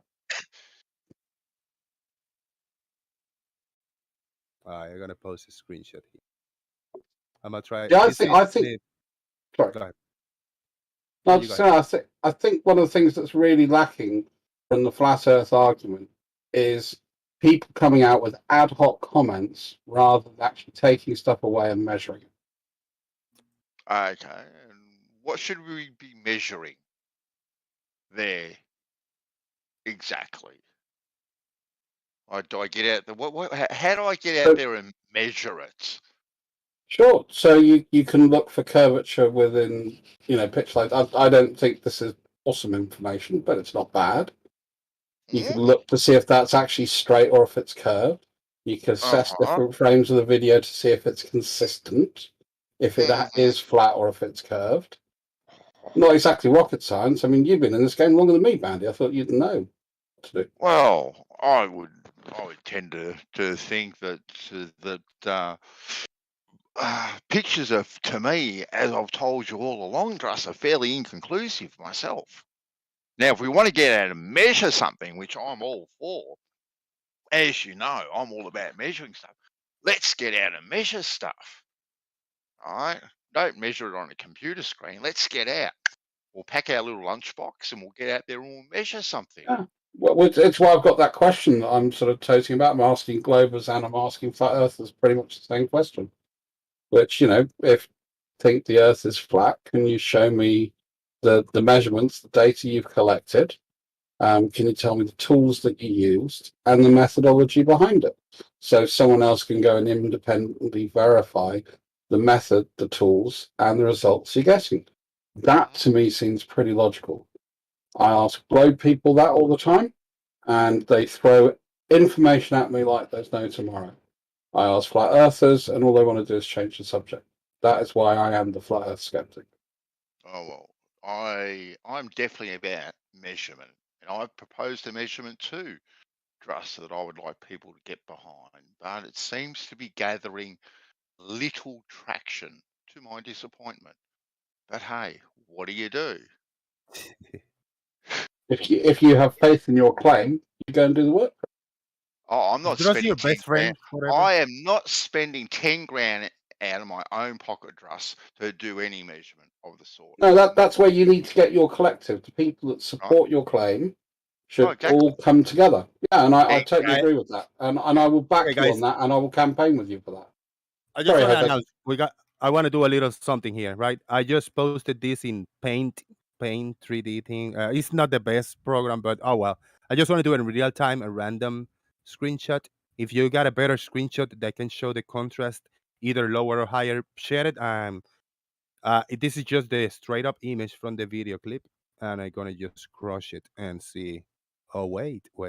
Oh, how curved that is. Even though it looked flat, it is very curved. You have to agree with it. Jose, I sent a link previously that you can use to do that in a quick manner. I think that's a fairly disingenuous way of doing things personally myself, Jose. But you think so? Why? I just don't think that compressing an image like that is a demonstration of curvature of the Earth at all. So if we compress this and it shows a curvature, it's not legit. No. What if it shows flat? Is it legit? What if it No, shows flat? Is it legit then? I don't think manipulating any images is legit at all, Jose. And I've always said that. I've never changed my opinion. So I'm true to that.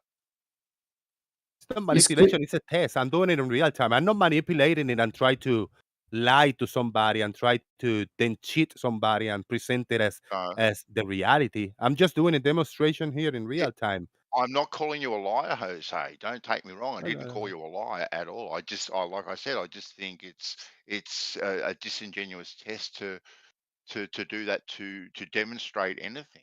That's all I'm saying. I'm not calling you a liar or anything, so don't No, take no, it I know, that way. and I know you're not. I'm not taking Yeah, offense, man. You're right. cool, cool, cool, cool, cool. Can I respond to that? Yep. Yeah, if you squeeze a line in a picture that is straight, it doesn't curve. It keeps being straight. If when you squeeze it horizontally the way Jose was doing, it only gets curved if it's already curved. And you can curve together with the globe prediction. So you can see, you can compare, they both already squeezed and see if the amount of curvature is the same you expect to see. Yeah, and why Which the is what hell I would you did. expect to see a straight line across the horizon in the first place, Bacon? Why the hell would you expect to see that? I'm not saying You I wouldn't, expect to see wouldn't that. I'm telling you what it would. I exactly. would. Okay.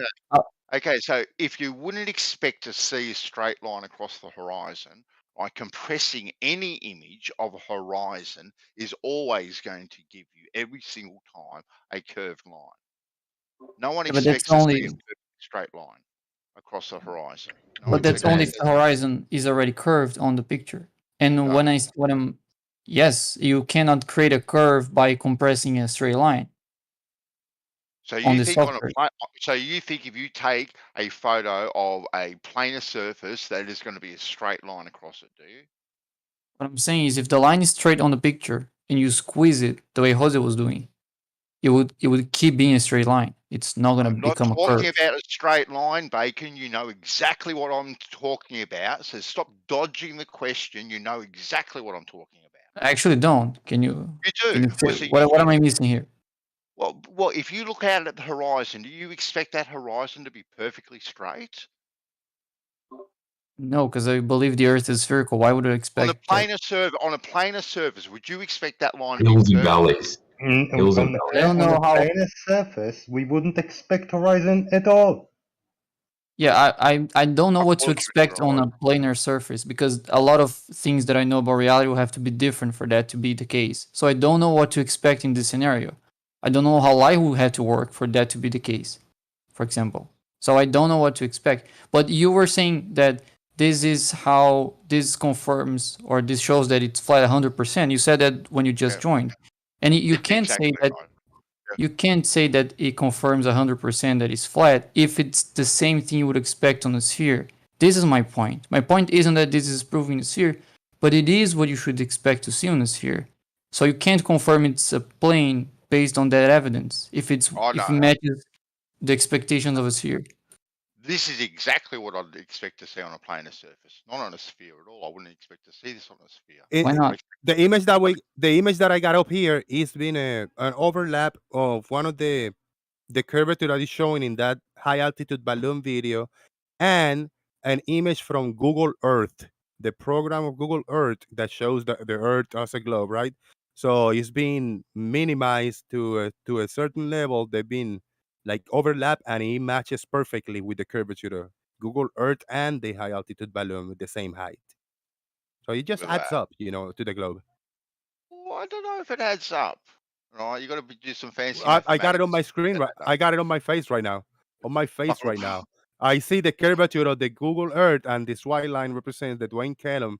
It adds up the curvature one to another perfectly. Probably. I think the problem Does it is add up to a you flat Earth? I don't know. Go ahead, Rich. Oh, yeah, exactly. Like that plus the first one plus the one that you overlaid, right? That equals, right, a planar surface, Jose. Look, you've just demonstrated it. you know that's disingenuous, and you know it. I know a little Thank bit, you. Trust.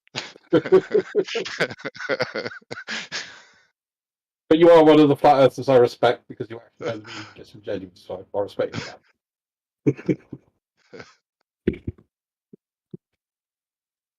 But yeah, no, that's exactly what you would expect to see. Like you got to see more out in front of you, and things are going to seem closer in your peripheral. So it's always going to appear curved. That's the way it's going to. that That's the way it's that always going to. curve would, if you had a curve that was bowing away from you, so you got a flat surface, you got a curve that's bowing away from you, yeah, and you squash that curve, it's going to appear as a straight line because there is no change in upward or downward height, if you want to call it that. What do you mean? There's no there's no Going curving away. There's no away? curving. There's no curving from left to right. There's only curving away from you. What do Correct. you mean? What do you mean curving away from me? So if you've got a circle of vision, which is what I think your It's called internet light is, refraction. I don't know about that term. I've never heard that, but anyway. Oh, that's one of Don's things. Yep. Go. Yep.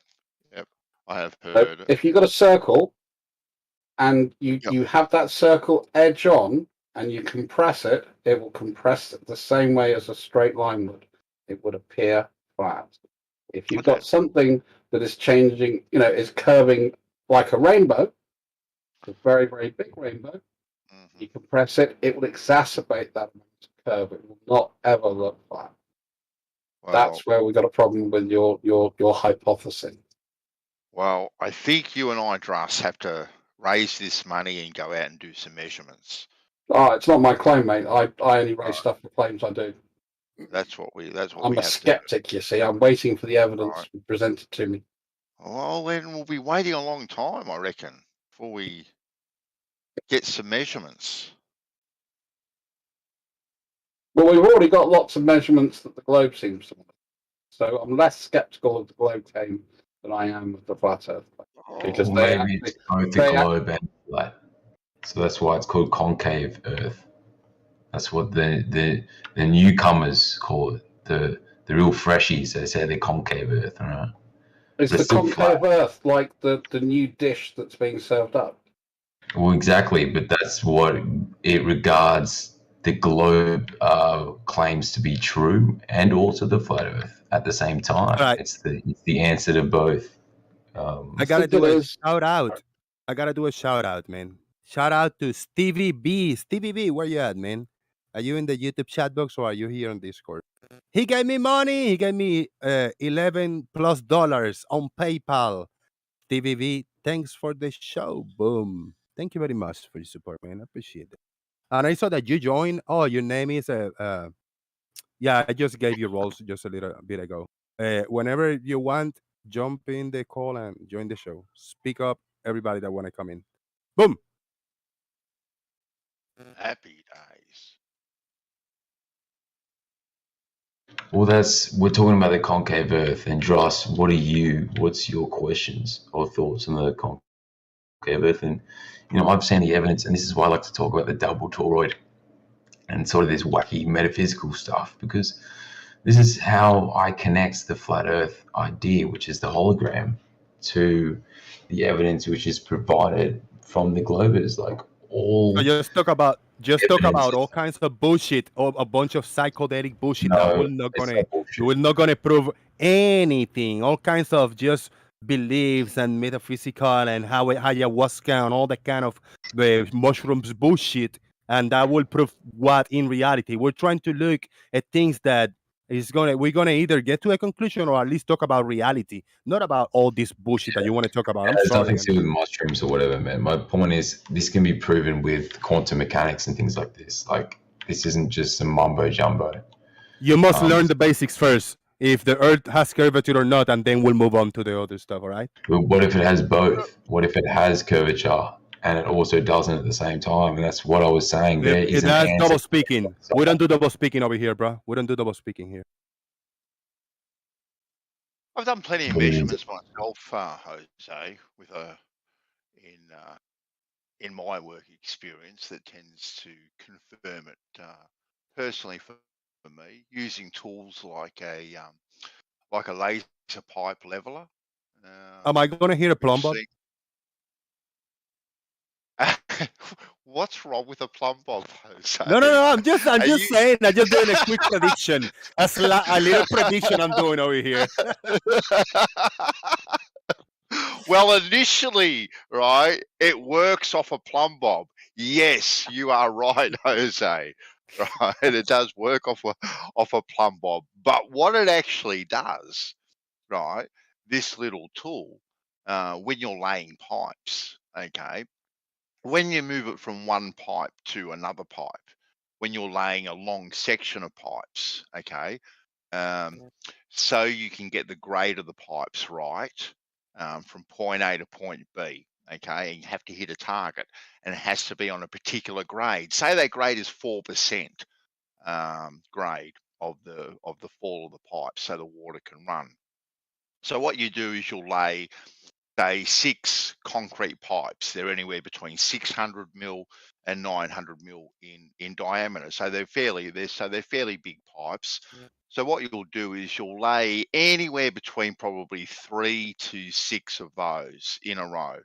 Okay. And then what you do is you move this particular tool, okay, and you move it from the very first pipe and you move it to the last pipe. And then what it does, it reestablishes Plumb, okay, and then resets that straight line, okay. So all your pipes are on exactly the same grade and in a perfectly straight line.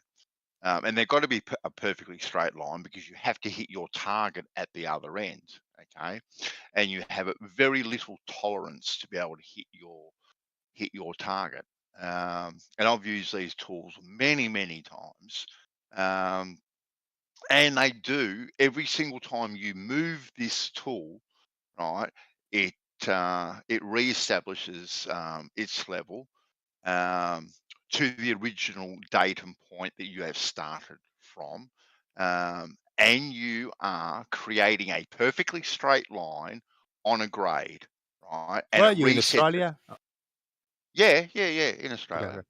Yeah. And you move this tool now according to the globe science. As you know, Jose, if you have either a plumb bob or a spirit level, and I have it at point A, and I move it to point B, and if that's only 1 meter apart, that level is no longer level with the first level. It's no longer a plumb with the other plumb. The plums will either diverge, or that level, that horizontal, isn't What size parallel do you to think the Earth is? Dude, the Earth is big. What size do you think the Earth is? Well, they say it's fairly big, Jose, don't they? Yeah, it Say it's is. It fairly is very big. So you think you're gonna exactly. see a different? Do you think you're gonna see a No, deviation wider no. in the top and narrower in the bottom with a 1 meter distance separation? Listen, Really? I haven't finished, Jose, yet. I haven't Okay. finished. No, I Okay. wouldn't. I wouldn't expect to see a difference over 1 meter. No, but Okay. when you're working with a fine tolerance where you have to hit a hole, okay, and you've got a tolerance of about an inch to play with, and Right. you're working with a run of pipes that goes for, say, a kilometer, okay, Right. they're You think it's they're gonna be they're 1 inch? It could be up to 1 inch of deviation in 1 kilometer. No, You think it no, could be? no. According to the if you want to use the basic curve calculator, right? If It you want to use the actual size of the Earth, I don't think you're gonna have an inch of deviation unless you're further no, than 1 kilometer. no, I'm not talking an inch of deviation in the plumb bobs itself. What I'm talking about is my pipes not lining up with my target point. All right, because they say there's going to be about 8 inches per mile. So over a kilometre, let's say we'll give it, say, 5.5 to 6 inches. If I'm 5.5 to 6 inches out, I ain't going to hit my target point. I'm going to be So way how long is the longest pipes that you got before you connect it to another one? Oh, It's not gonna be 1 kilometer. It's not gonna be half of kilometer. It's not gonna be a no, quarter no, of a no, no, no, kilometer. no, no, no, It's not no, gonna be no, 100 feet. no. It's The not the gonna be the 10 meters. no, the pipes are about 6 meters long each, Jose.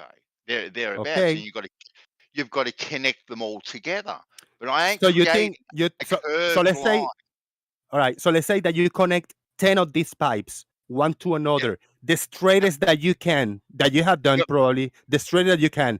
You Mhm. think that from point A to the last point, 10, Yep. 20, 100 of these connections is going to be a straight line, not following the curvature of the earth. You think this? Do you think if you hold this to the, I don't know what standard, how we can do this, but do you think they couldn't deviate at thousands of a few hundreds of a millimeter every pipe that you connect, and it cannot follow the curvature of the earth? Because I see it possible in my mind When you connect one part to another, you keep the connection. Dude, it can end up with a feet of deviation at the end of the 1 kilometer.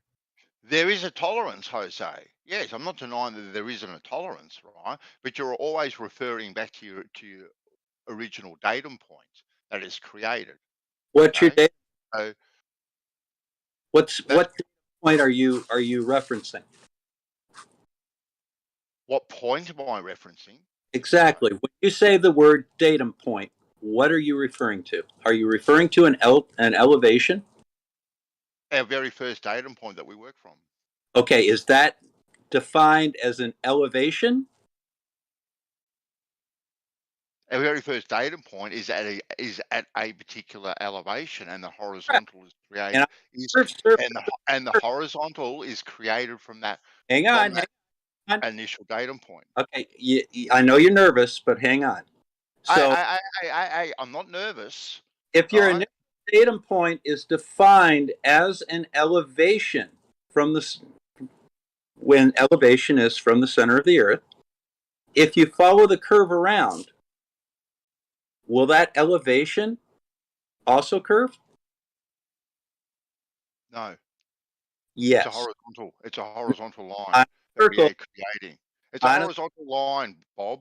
I think it's Bob I'm talking. Is it Bob I'm talking to? I know you're very nervous and you have to talk over me. Okay. Bob, I asked it. Is it Bob? Am I talking to? Yes. So I know. Stop with the atoms, Bob. I won't put up with it. All right. So stop with the atoms. Let's talk and let talk. If Bob want to make a point or question, we'll give the chance to Banzo to answer or address the question. And let's try not to call each other son or Bobby or Cutie or none of that. Let's call each other by our names. Thank you. So on the surface of a sphere, an equal elevation from the center of that sphere will curve with the surface. So if you have a pipe like LIGO, you agree that LIGO is absolutely straight, no curvature whatsoever. Is the center of that pipe at exactly the same elevation as the end of the pipe?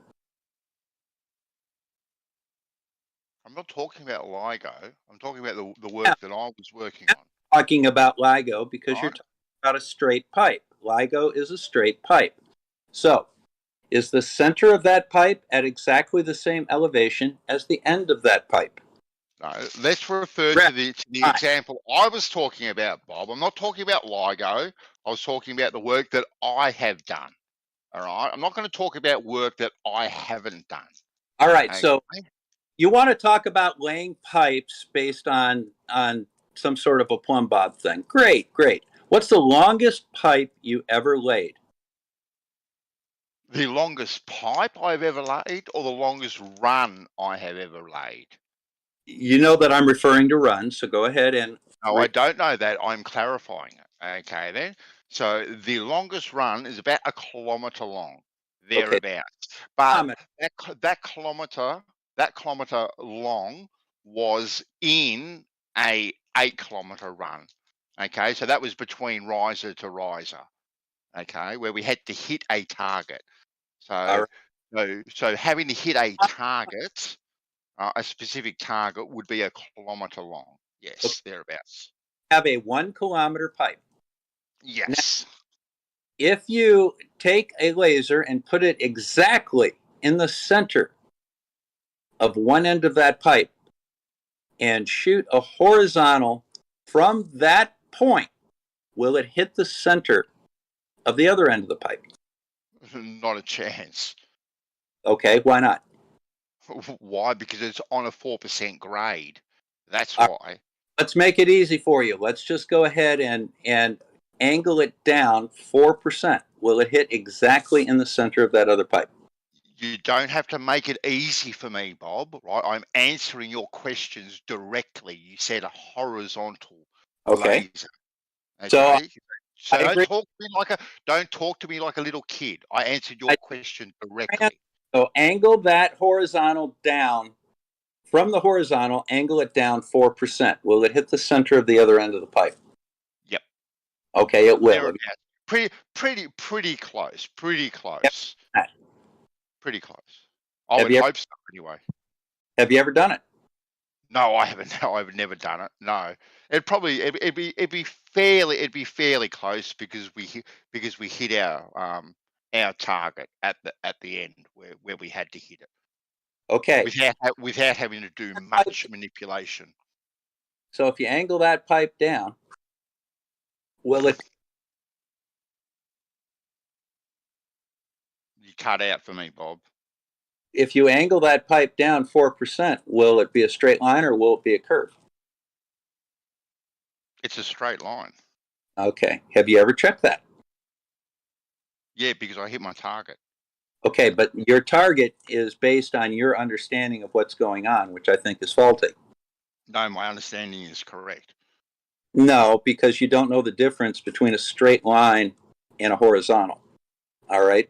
So 100%, 100%. I know the difference between a straight line. Your I know what a answer. straight line is. Things are. I don't think a straight line is curved at all. You Okay. may think a straight line is curved, but I do not think a straight line is curved. Okay. Well, a horizontal at the same elevation along that entire 1 kilometer course of pipes will form a curved line. No, it's a horizontal from the first initial datum point. Okay. Right. Well, horizontal at both ends, parallel. 100% they are. Yep. So you don't know what it is then. All right. Thanks. Oh, I don't know what it is. Oh, it's obviously that you don't know what it is. If we're creating a horizontal from datum point A, that's what we're working off. That horizontal line from the datum point A. So you Correct. obviously don't know what you're talking about. You've never worked in the industry at all, Bob. Right? And you've got absolutely no idea what you're talking about. You're just making it up on the fly. Obviously, right? So you're making up on the fly. You're talking to someone here that's got 35 years experience doing what he did. I know it inside out, and you're trying to tell me that you know my job better than what I know it. You're going to be delusional. Gotta let him answer, Banzo. You gotta let him Delusional. talk. I know, Jose. I know. I know. The horizontal of that pipe will intersect. And and that's basic geometry. And you can't grasp that concept because you have a basic misunderstanding of what's going on. You're coming from the aspect that you feel that the earth is flat, yet when you actually measure the horizontals, they intersect. No, not at all. I'm coming from the understanding that we created a horizontal from our initial datum point, which was a perfectly straight line. That's the understanding that I'm coming from. We didn't create a curved line, we created a perfectly horizontal line. Right? And it's evident, right, with the other tools that we used along the way, right, to marry up our pipes. Listen, Benzo, if the pipe is straight, how big those pipes are? What's their diameter? Oh, the diameter is anywhere between, say, 600 and 900 mil, Chikey. Like they're big sewer pipes and big stormwater. Okay, so let's say pipes. if you have 10 kilometers of that pipe, you shine light on one side, it should be seen on the other side. Well, you wouldn't get a light all the way through 10 kilometers, Chikey, because you've got rises Say what? in between. I said you wouldn't be able to shine a light all the way through for 10 kilometers long because you have rises along the way, which would obscure the light being able to travel all the way down through the center anyway. So, but quick clarification before you continue, Shaik. Before you guys continue, quick clarification. Panso, if I wasn't a subject expert in X topic in mechanics, let's say, but I can still change the filter and oil on my car. I can check I can change the tires. I can change the spark plugs. I can do a couple of tweaks around. Is my job no good because you might be a subject expert? You might be a by trade a mechanic. You might be a mechanic, but that doesn't mean that I don't know how to do that job and I don't know how to understand it either, right? What is the importance of being a subject expert from your perspective? Because I think you're talking like with this greatness, like, oh no, I know what I'm talking about because that's my job or something like that. No, I just get a bit tired of Bob's high and almighty attitude, to be quite honest with you. You take it and we have a little bit of history. Build things that other people smarter than you designed. That's what you do. That is your subject matter. Just remember Sorry, that. you cut out for me there, Bob. You dig a ditch and put a pipe in that somebody else designed according to their specifications. That's your subject matter expert. Don't forget that. Yeah, and your expert matter obviously is sticking your head up your ass there, Bob. Oi. You know what I True can do? story. I can bounce a radio signal off the repeater on the ISS and communicate with somebody across the country because I did it last night. Yeah, so you say, Bob. So you say. Did it. And I've demonstrated it. Hell yeah. Bob, thank you. That's a beautiful segue because today's title of the show is Space, the Final Frontier. And we began the show talking about the International Space Station. I show videos on how, in the early 90s, building it, putting it together, doing training, all kinds of stuff of information of the, the shuttles, with the docking and all kinds of stuff. And I think it's a good thing that you brought that topic because I want to ask you guys, what are your thoughts? Bob have bound signals of the ISS himself when actually Gerard, which is not a globe earther, he doesn't believe in the globe, in the spherical earth. He doesn't deny that the ISS is a man-made vehicle that has been assembled up there and is roughly 250 miles away from Earth and orbiting. How about that? I can tell you with certainty because I have personally measured it. There is a radio repeater that's some 400 kilometers above the surface of the Earth going around the surface of the Earth in a very specific track at 7 kilometers plus a second. And when it says it's due south of me, you look up and there it is. So space does exist, and that cannot occur below the Karman line.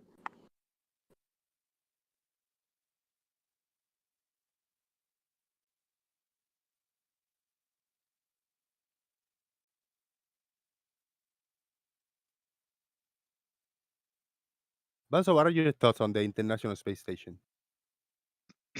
My thoughts on it, Jose. Yes. Did you say? Is there a 250 miles away a man-made object orbiting the Earth when people on it doing experiments and stuff? What are I your definitely thoughts? think there's stuff up there, Jose. I've seen with the, what do you call it? Is it the ISS tracker? Whatever it is on the app. And I've definitely, where I am in the world, I'm in a beautiful place where there's no light pollution, so I get a very good view of it actually when it kind of is in the right place. So I've definitely Why is it so seen. hard? Yeah. Why is it so hard to the majority of the flat earthers and the globe skeptics to accept that there's a man-made vehicle with people on it orbiting the Earth every 90 minutes or so? I well, I don't. I think it's the whole space thing, to be honest with you, Jose. If I'm being perfectly honest, but I definitely think there's something up there, uh, and things up there, whatever you want to call them. If you want to call them satellites or satelloons or drones or whatever the case may be, I've got no problems with stuff being up there and us using the stuff that's up there for what we use it for. I think it's Yeah, very all right. I think very I open a good. I think I open a little bit this kind of worms, but before I'm gonna read this super chat and then I'll bring it back. Earth is live with a big $10 super chat. Bandy, are you the engineer of the projects you work on? Do you think the engineers who designed the construction blueprints for the pipes you lay believe the Earth is flat? Is that B-ball? That's Beeble, aka Earth is live is now. Yeah. Earth is life. Well, I presume that's a rhetorical question. He doesn't really want me to answer that. So What do you think? get back. What do you so? Yeah, I'm we curious really do. now. Yeah, I want to know, like for real. Maybe he knows, but I don't. I would like to know. Yeah, yeah. Well, obviously, Jose, right? You're working to plans, right? Do I draw up the plans for these things? Well, I think we all know the answer that I'm not the person that is Engineer, drawing up yeah. the plans. Yeah. So these engineers, do you think that then do they believe in the flat Earth? Well, I don't know. Maybe we should get one on the phone and we should ask them. Let's ask one, But Jose. you deal with Let's them pretty much let's personally. let's You work let, for let's them. let's ring. I don't Well, work for any engineers. It's hard for I've me. It's easier I've for never you. Have you talked to them? Do you know or not yet? You don't know. I've never asked them, Thank you. Jose. That's it. Yeah, good idea. Never asked them. All right. I don't need to call anybody. If I'm, he who is interested in asking them and talking to them, you're welcome to do it. Not me. Yeah, Like yeah, that. That's because you don't yeah. want to know, Bandy. Oh, really? That's because I don't want to know. Absolutely. Have you rung one up? Have you, Bob? Have you rung up an engineer and asked them? Have you? Yeah, all the time. Of course. Why didn't that surprise me that you've actually rung one up and asked them, is the Earth a globe? Why doesn't that surprise me that you've actually done that? Because you've done everything, Bob. That doesn't actually My surprise father's me. an engineer. Let's get back to the satellites. My Jose. father's an engineer. I ring Yeah, him up all the time. Good He on thinks him. it's pretty Good on funny. him. Good on But him. in any event, Good, yeah. good So on him. you've acknowledged the fact that Good on him, Bob. I'm not Okay, interested in Banzo, talking Banzo. to someone like All right. yourself, Bob. Banzo, okay. so I opened the can of worms, Bob, and he say about the ISS, he has some comments on it, but he has a problem with space. I don't know what that is, so I think that's what we need to explore. the problem is that we have measured this object moving too fast to be below the Karman line. It has to be in space because it would burn up if it was moving at that speed. We've verified the altitude and we've verified the speed. And I've done that personally. And I've shown you how to do it. Have you gone out and gotten a software-defined radio and a $40 antenna and tuned in to 437.8 and watched the Doppler shift as it goes by your location, Bandy? You've shown me how to do it. Now you're just a filthy liar because you've never shown me how to do anything, Bob. So don't make up lies as you go along. There's a full video right on. There's a You've full never video personally on my shown me channel. anything. It's not my fault if you haven't watched it. It's available Oh, well, yeah. for you to Well, know. yeah. I wouldn't subscribe to your channel if it was the last channel on YouTube, to be quite That's honest with because you don't want to know these things, No, and that's no, understandable. I'm not interested in talking to a person like you, Bob. Don't you get that? Then don't Don't talk you to think me. it's important, Banzo? Don't you think it's important if I want to learn about something that I disagree on, I look into the people that know about it and promote it that are teaching it. That's what I did when I was a flight. I had to be subscribed to a bunch of the globe earthers because if I wanted to talk about gravity to tell you it's wrong and it doesn't exist. I needed to know what the globers think about gravity. I needed to be subscribed to them and see what they are made of. Why aren't you looking at the topics that you are interested in unless you want to just live in this little box just based on your bias? All right, Jose, I'll correct you there. What? Because I'm not subscribed to Little Bobby's channel, what does that mean? I'm not subscribed to anyone else's channel. So don't presume that I'm not subscribed to other people's channels, say like B-Balls or other people's out there, or Slies or Soundleys or these other people. Don't presume that I'm not subscribed to these other people's channels. I'm just That's not fair. subscribed to. I'm not just subscribed to Little Bobby's channel. Okay, That so is don't make fair. I presumptions. accept that. Thank Yeah, you, I'll take thank that. you. Yeah. Thank you. And as far as the height of the ISS and all that sort of stuff is concerned, I've never denied the height of the ISS or anything like that at all. And I don't actually even deny space itself, Jose. I'm not necessarily a dome believer either myself. That's cool. Okay. So that's why I say I think we open a can of worms because you say I have a problem with space and I want to know what that problem is. I'm gonna step away for 2 minutes. You guys have fun, everybody. I'll be listening in my phone. Yeah, I'll help them out a little bit. I'll actually put a link to the video where I show exactly how to measure the height and speed of the ISS. And that way there he can learn something. I'll leave a cool image of the ISS from the late 90s here before I go to the bathroom.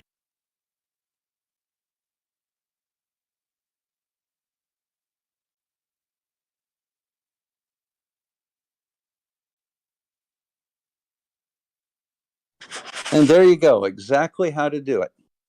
In a very short video, very clear instructions, and 9th grade math.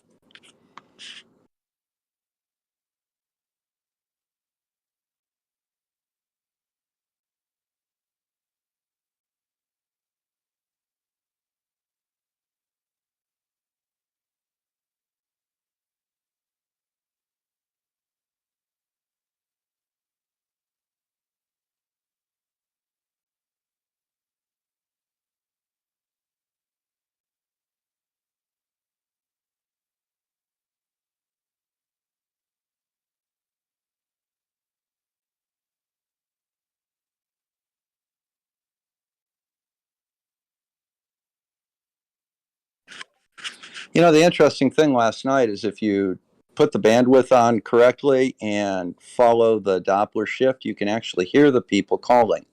And you can get their call signs and look them up and see where they're calling from. Nice and verifiable.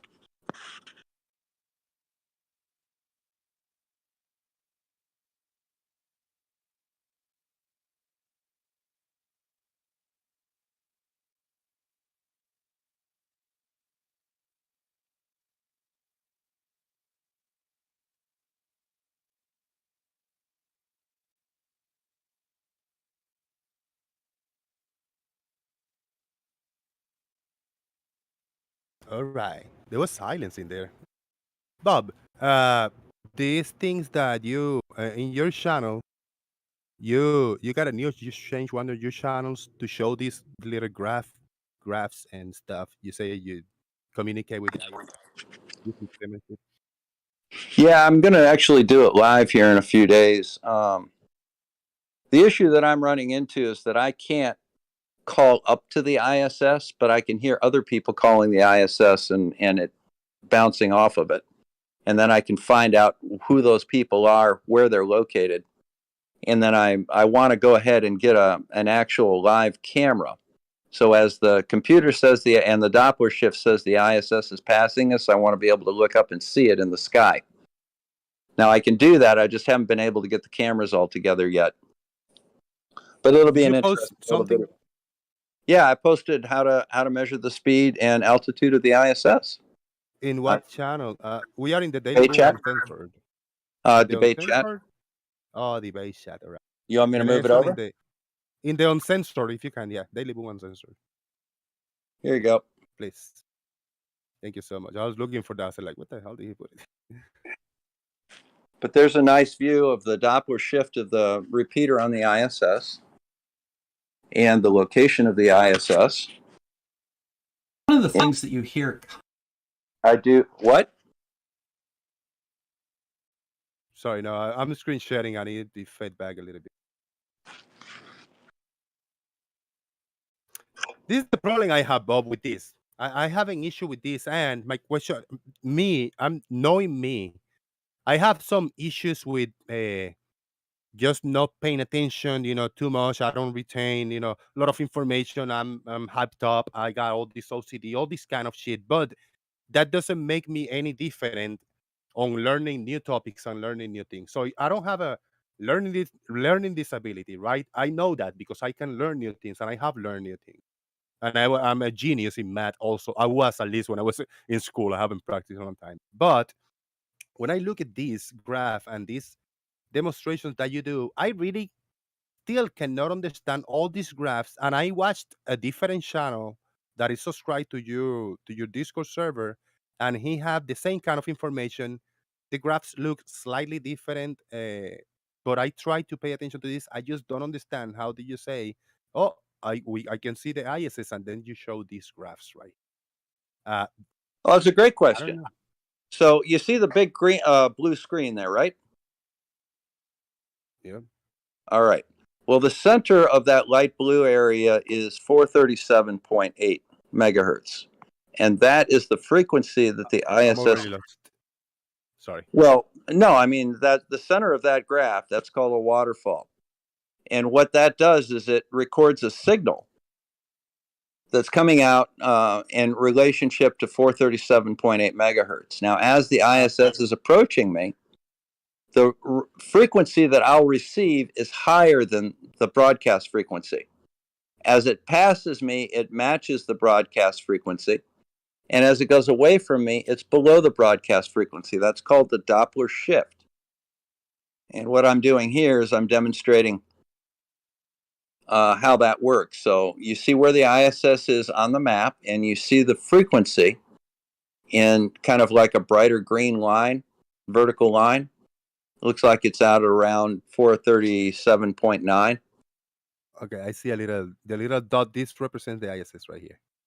Yeah, you see right there. You see that is a radio broadcast from the ISS. And as you can see, it's higher than 437.8.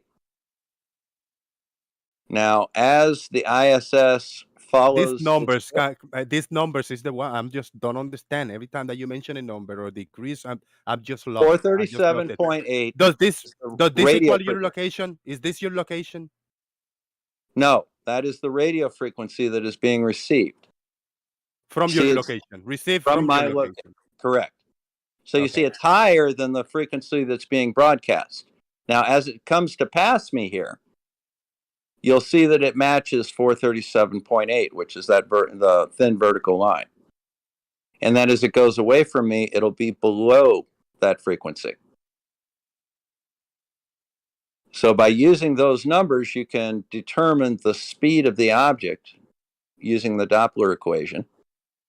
And then the other way that you can tell how high it is by finding out how far away it is when you first receive the signal versus when you lose the signal, the distance away from you.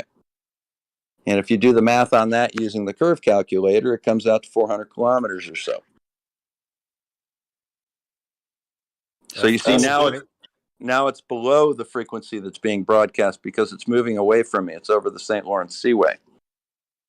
Or the Gulf of St. Lawrence. Nice. Yeah, it's good information. I think this is the third time that I heard this, and I wanted, like, dude, I know I'm gonna probably forget at the end of this show, and it's not. I'm probably graph illiterate and degrees and these numbers illiterate. I'm not learning illiterate like flat earthers are. Flat earthers are learning illiterate, but I'm just illiterate in this type of graph, and I will never get this even if I try 1,000 times, Bob. I'm sorry. I'm just keeping it real. But you know what I was coming with this because I heard people, I think either in Blue's server and in your server, people have called me. I mean, people say, if you don't understand this, you must be a flat earther, or you just got a mental illness or a mental issue. I don't have none of that, but I'm not gonna learn this. That's what I was going for. So I'm sorry. Some people just have a lot of difficulty grasping this concept. Others don't. All right. I think that if you polled the audience right now, I think most people would understand what's going on. But the bottom line is you can clearly see that line is shifting from left or from right to left. It's going from a higher frequency to a lower frequency. And that's the important thing. So that's obvious. That means that the object is moving because that's the Doppler shift. When I worked a while ago, when I worked in a place, right, I had to do inventories and I had to scan certain aisles and certain areas and use this gadget and this device in different options. And I knew what the steps I had to do. I need to go to this option, and this option. Now I scan, I put the amount and I enter. And I knew how to do that. And I was a master doing that so quick, but I didn't understand what I did until I did it over and over and over again. And then I knew what these numbers mean, where do they go? Then I can go into the computer and pull all this information up, and I can pull the actual, all the data, print it out, compare it to the sales from the last month and even last year and all this stuff. I was able to do that, but it's just, for me, it takes time, so I could do the job. I could probably learn this and I could probably explain it, but I wouldn't understand it. That's what's going to take me a lot more to understand it so I can explain it like I mean it, like I can teach it to somebody. Jose, let me see if I can understand, if I can try and explain it. So, you see the picture I posted in the chat? Yes, I got it up on screen right now. Okay, so Bob, correct me if I'm wrong. Those green, the green splotches, as you know, the ones that are getting smaller and smaller, that's the signal from the ISS, correct? Bob, you still there? Yes, that is correct. Okay, now Jose, as it goes farther down, you see the part where there's no green, and then the green ends up on the other side of the line. Yeah, Jose, you see that? Okay, you see how those lines those green splotches are getting smaller and smaller. Right here. As they get smaller and smaller, that means the ISS is coming closer to him. Right, and at the spot where there's no, not exactly. If you look at the bottom of that graph, that's the oldest point, the bottom of the graph, all the way down. So you see, if you look at the center of those signals, it's definitely to the right of the thin line going up and down. Can you see that? Right. Yes, that means the frequency that I'm receiving is higher than the frequency being broadcast. Where if you look at the top of the graph, you see they're to the left of that line. That means the frequency is lower.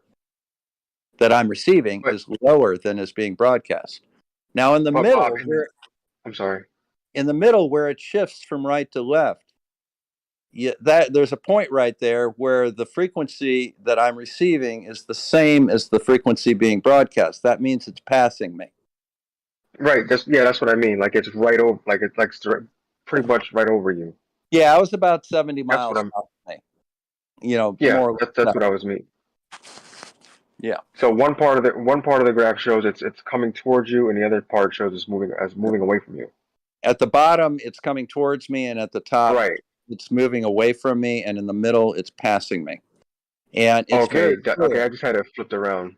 Okay. And well, you have to understand that the bottom of the graph is the oldest. It's a waterfall. Right.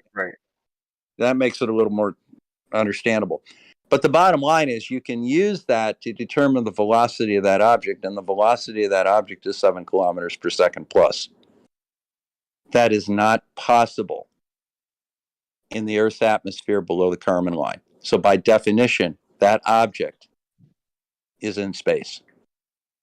So there is no question about it. There is no counter argument to it. That object is in space. Therefore, the entire space is fake argument is invalid on that one graph. Do the numbers that you were mentioning in the top of the graph, you have certain like little arrows with numbers. Does that represent the height of this signal that you're receiving? No, it represents the frequency of the signal. The Where frequency do you get the increases. height from? Yeah, where do you get the height from? The height is based on when you acquire the signal and how far away the ISS is at that time. And then you just put it into the curve calculator and it verifies it's at 400 kilometers or so. So as soon as it peaks over the horizon and I receive a signal from it, I know the distance it is away, the point on the Earth directly underneath it is away from me.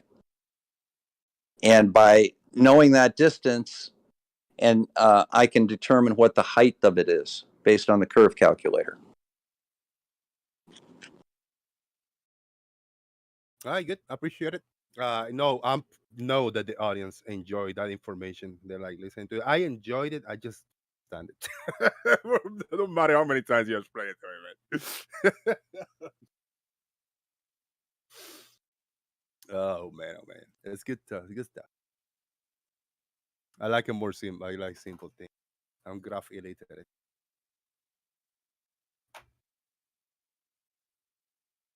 And I don't think it's how much weed I smoke in my youth because I smoked a lot, but I know that didn't burn my cells because I learned a lot of new things after I stopped smoking.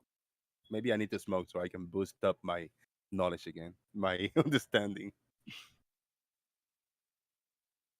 But the problem is even though that is irrefutable evidence, people like Gary and Bandsaw and such will continue to deny it. And, it just goes right over their head. That is they don't not know how fair. badly Exactly. that destroys it. That is not fair. Now, hold on, Ban. So really quick, my last point is I cannot deny this, but I cannot accept it either. I cannot accept it because I don't understand it. In the same breath, I cannot deny it because I cannot understand it. That's the beauty of it. If the flat earthers understand this information, then they can either accept it or deny it, whether they're right or wrong. But just coming off the gate and say, I just deny, I don't need to look at that because I just don't believe you, that is not honest. Sorry. Banzo, go ahead. No, I was going to say something rude. I'll leave it. I think Bob got thick skin, but if you give it, you might get it back, man. So I'm not responsible if he gave it to you. I just personally think he's a low life individual, personally, Jose. But anyway, we'll just leave it at that. And the beauty of it, whether you think I'm a lowlife or not, doesn't change the facts. My personality, my values, my worth as a human We being all know what doesn't we all know change, what your values are. We want to bring your values to doesn't the board, change, do we? doesn't I change know the about fact. your values, and I know exactly why you're Banzo, you're being funding muting why him. You call him something and you're just muting him. You don't want to hear what he has to That's say, all they man. have, Jose. yeah, That's all they no. have is they want to sit down and say I'm a bad person and therefore my facts are bad, and it doesn't work Oh, that you way. are a bad person, actually. You just got money to get yourself out of a bad situation, Bob. Let's not bring any personal issues. We're talking about the topics. Oh, If he you brought wanted to me call into me, it. He if you brought want to you. He talk, brought if me you want to in. call me a fucktard, if you want to call me any name, but don't make any accusations. Don't Oh, make any accusations. he brought me personally into it by mentioning my name, Jose. So Yeah, but did he accuse you of something specific? Let's say, oh, he's a carjacker. He steals cars. I don't do that. oh, I don't have to do that with anybody because that's a personal issue that has three fucks to do with anything that we talk here about. The facts can stand for have your themselves. opinion. The facts stand for themselves. Doesn't matter who delivers them. The facts stand for themselves. But don't try and threaten me, asshole. Oh, I'll threaten you every day of the week if I want to. And then you can get the same equipment and do the same thing yourself. So Well, he could, but he won't because he doesn't want to know. Really? What talking to the ISS is going to do what for me, Bob? Well, if you don't know that, tell you that the ISS is actually there. Yeah, if you don't know the answer to that, bandsaw, there's no When point did in I doing it. deny that the ISS was there, people? When did I deny it was there? Well, you don't deny it's there, but I mean, Okay, how can you say that it's there and then also believe the Earth is flat? I don't understand where you get that connection. Why can't you have that connection, people? I don't know. I have no idea. Well, it's pretty typical. You know, that's the problem you run into with science denial. They don't make logical connections. They're incapable of it if it violates their narrative. Something over my head doesn't mean that Earth is globe. Doesn't mean that at all. Well, the people that are on that thing that are over your head see it every day and know that it's a globe and broadcast pictures of it 24/7. You betcha. Okay. Yeah. Fair enough.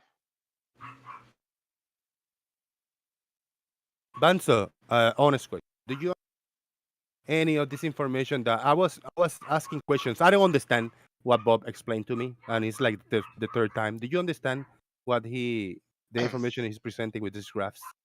Try to be just more in the down low in the day, just lower a couple notches, deep breath, you know. Yeah, that information that you just screen shared, that stuff you just had in your screen share, that's the first time I've ever seen that, Jose. Do I understand it? No. It would take me. I don't either, to be Yeah, honest. I don't understand shit. yeah. It would take me a little bit to look at it and go, okay, this is that, and that is the other thing, and I don't even know if I would understand it. To be quite honest with you, I don't know You how think long in a it would take me. yeah? Do you think in a if you got one in this next couple of days, if you got 1 hour, you say, you know what? Let me just swallow my pride and relax and clear my mind. I'm gonna sit down and try to understand what Bob is trying to what he's showing over here. Try to understand these graphs. Maybe if you understand it, you will actually have a different position. I have tried to do that. I did that. I put the information. I listened to it with a clear mind, relaxed. One night, a few nights ago, I said, like, dude, I just don't get it. I don't understand it. Look, if I could see that information anywhere else other than on Bob's channel, I would have a look at it. But I ain't looking at his channel, Jose. Not a That's chance. cool. That's fair. Yeah. Yeah, I Yeah, actually saw. I don't know. I don't think I'm gonna find it now. But there's another Skydog. channel, a few more channels that do that. Skydog has done it. Skydog. This is another example of science denial. He doesn't like me, so he won't look at any of the information. And that's stupid. No, it's not stupid. I think you're a low life, and I ain't going to give you the views, and I ain't going to subscribe. I was very honest. I told Jose exactly what I would do, but I ain't looking at you, Bob. I don't want to All right, interact so with you at all. Bandsaw, what if I mirrored it on my channel? Would you watch it? Not Bob's, no. But Of if course. but if it was something else, people, yeah, I would look at it. No problems whatsoever. So, if you know somewhere else, people, that I can look at that information. Well, he's just going to be a dick I- about it. So, B-Ball, what you can do is get a hold of me. I'll show you exactly how to do it, and you can do it yourself, and then you can make a video of it, and then let this asshole there. Yes, well, I tell you this, people, if you get your information from Dr. Bob the arsehole, I won't be looking at it.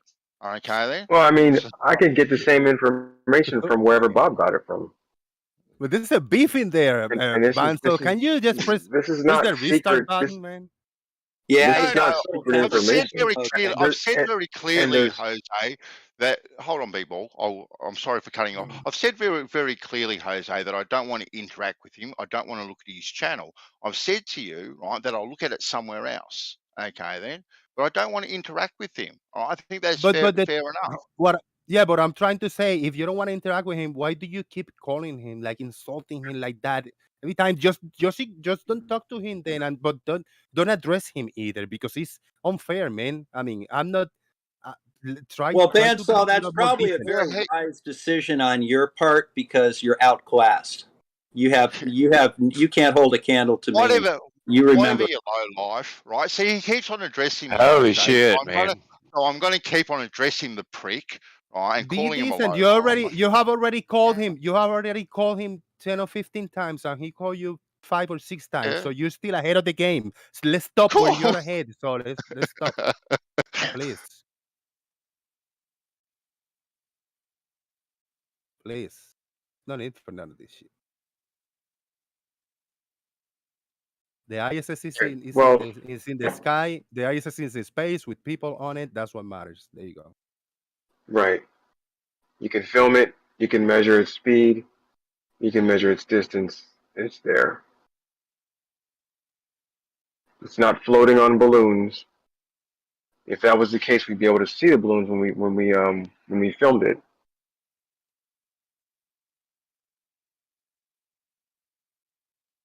Hey, the only Jose, logical. have you ever seen the videos of the ISS in orbit through a 14-inch telescope? I might have. If somebody have, I think I seen it. I don't remember where. There's a guy that developed some tracking software that basically, as soon as it sees the light, it zeroes the telescope in on that light, and that enables him to use pretty large telescopes. I think he's got a 14-inch CT that he is able to do it, and you can actually see astronauts on spacewalks.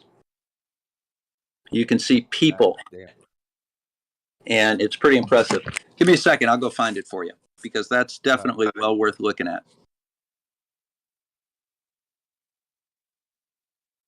Good times, good times.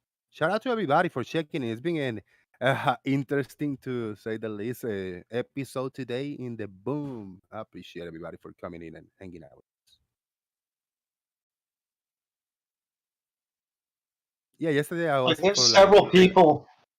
Go ahead. There's several people in this community that I don't like, but if their information seems sound, I listen to it. Good for you, Moyoc. Yeah, I avoid them. I avoid going to. I mean, and I call them out a few times. I'm not gonna say anyway, but I avoid going to places where people I just cannot stand. I cannot listen to them. I cannot talk to them. I cannot be in the same room with them. I just don't join. Don't talk to them. I mean, I'm sorry. Now, have it happened? It happened when I am in a place and somebody that I just cannot stand join. I leave. But if I really wanted to stay, if I was interested and I wanted to keep talking, I will just ignore that person 100%. Don't address it, don't mention it. Even if they call me out, if they mention my name, if they say whatever, I will just ignore it like that person doesn't even exist. Like it was just pure silence. That's what I would do. Well, we all have our different ways, don't we, Jose? Yeah. Now I found an interesting video over here of a International Space Station model on Earth, like a copy of the ISS thing, and they're getting a training. These people is getting trained. ISS. This is all right. Let me read the description. It doesn't have any. I It's went from ahead and put that 2020. video in. All right, I 7 will look at it in a 30 minute. seconds. 7 minutes. All right, give me a few seconds. Emergency scenarios assigned. Hopkins Glover Wall.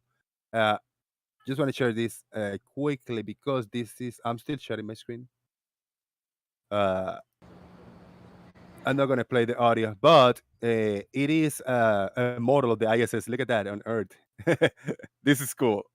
This is, you know what? This is food for the flat earthers. Flat earthers, if you're listening, start watching, start recording the screen, and take this out of context and say, like, look, we found a whistleblower, and he showed us a real video of the astronauts in the ISS before they start recording and getting wired and all this kind of shit and doing the special effects. How about this? Boom. If I was a flat earther, I'll be all over this, man. Saying that this is this is the real thing. This is where they recorded, they're rehearsing, they're planning, and they're preparing to record for to do the live streams with all these special effects and shit. Plus, Any of course, thoughts on there's another one in a swimming pool. yeah. There's one in the swimming pool, where they, and then this one they mix it up. Yeah, they mix it up. Yeah, where they practice all their EVAs, the spacewalks, is the one in well, it's not a swimming pool; it's a bit bigger than that, but yeah. Is that the one that has bubbles that act like normal bubbles and not the bubbles on the ISS? Correct. All the bubbles in that pool all go in the same direction towards the surface of the water. Strangely enough. Yeah, exactly. Because they're bubbles in water, whereas what all the idiots say is, "Oh, look, there are bubbles." No, that's probably just bits of ice off the back of their cooling system, and they don't all go in the same direction. But let's forget about all that. Why let details get in the way of a good derp? Gotta add a flair. Yeah, but this one is cool. I can make. You know what? I can make a video clip. I can edit this in a way that I can put big bold letters. This is they're lying to us, and this is their rehearsing, and this is after. And then I put this is after the special effects, and I do the sweep screen, and I show a real video then in floating there. I can do a clip like this, and then leak it online, give it to somebody, leak it to somebody, and they will be all over the place about this. Do you think I should give it that a try, Bob? And tell me why does their microphone look like an electric toothbrush? Yeah. I should do that. I'm gonna work on that. I keep waiting for one of them to video. I keep waiting for one of them to stick it in their mouth and start cleaning their teeth. It looks like a bloody toothbrush. I'm gonna create a flat earthers video the same way they do it, and you'll see they'll go crazy with it. Dirt and Globebusters, they'll spend 3 hours talking about it. And oh god, yeah. I mean, you can see why they have this down on Earth, because everything they do up there is rehearsed, carefully rehearsed, time and time again. Particularly the spacewalks, because that's not something to undertake lightly with zero preparation. But yeah, when it comes to being a flat earther, you say, "Oh look, see, that's the real ISS. Yeah, exactly. That's the real one." Yeah, the fact that it's in a there's absolutely. There's no detail there. There's no attempt to make it look like they're in free fall, Yeah. Or it's just a table sitting there on the floor. Yeah, but I wouldn't put it past them because they've done far, far worse. Yeah. And how dare you have a special show on space when I was out on site? You git. Yeah. That's good stuff, man. Good stuff. I just needed to come back to this. I meant to show it earlier to talk to the other guy, and he just that whole sequence of photos that they took is just incredible. That comes from. Oh yeah, because they flew around the whole ISS, didn't they? Right. If you're still watching my screen share, I'm still. Yeah, about 7 minutes 30 seconds. All right. Let me go over here. 7:30. 7:22. Oh, is this a chap we got them doing an EVA? I think it is. I mean, that's most definitely the ISS, and that's most definitely not anything that can fly through the atmosphere. That's got all the aerodynamics of a barn door.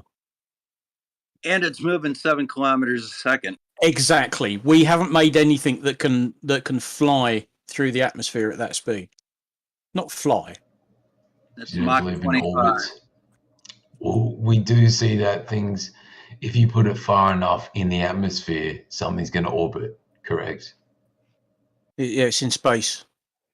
Well, no, it's not in space because yes, it is. the Darn, ISS is in low Earth orbit. That's Anything in below space. the Van Karman line. Oh, That's in space. Sorry. Yeah. We know there's traces of atmosphere up there, and that's why it has to adjust its orbit every now and then, but it's in space. And Quick that's why announcement. I didn't play your little game about anything atmosphere. below the I didn't play your little game about atmosphere. I said very specifically it's above the Karman line. Quick important announcement. 30 seconds I need. 30 seconds I need.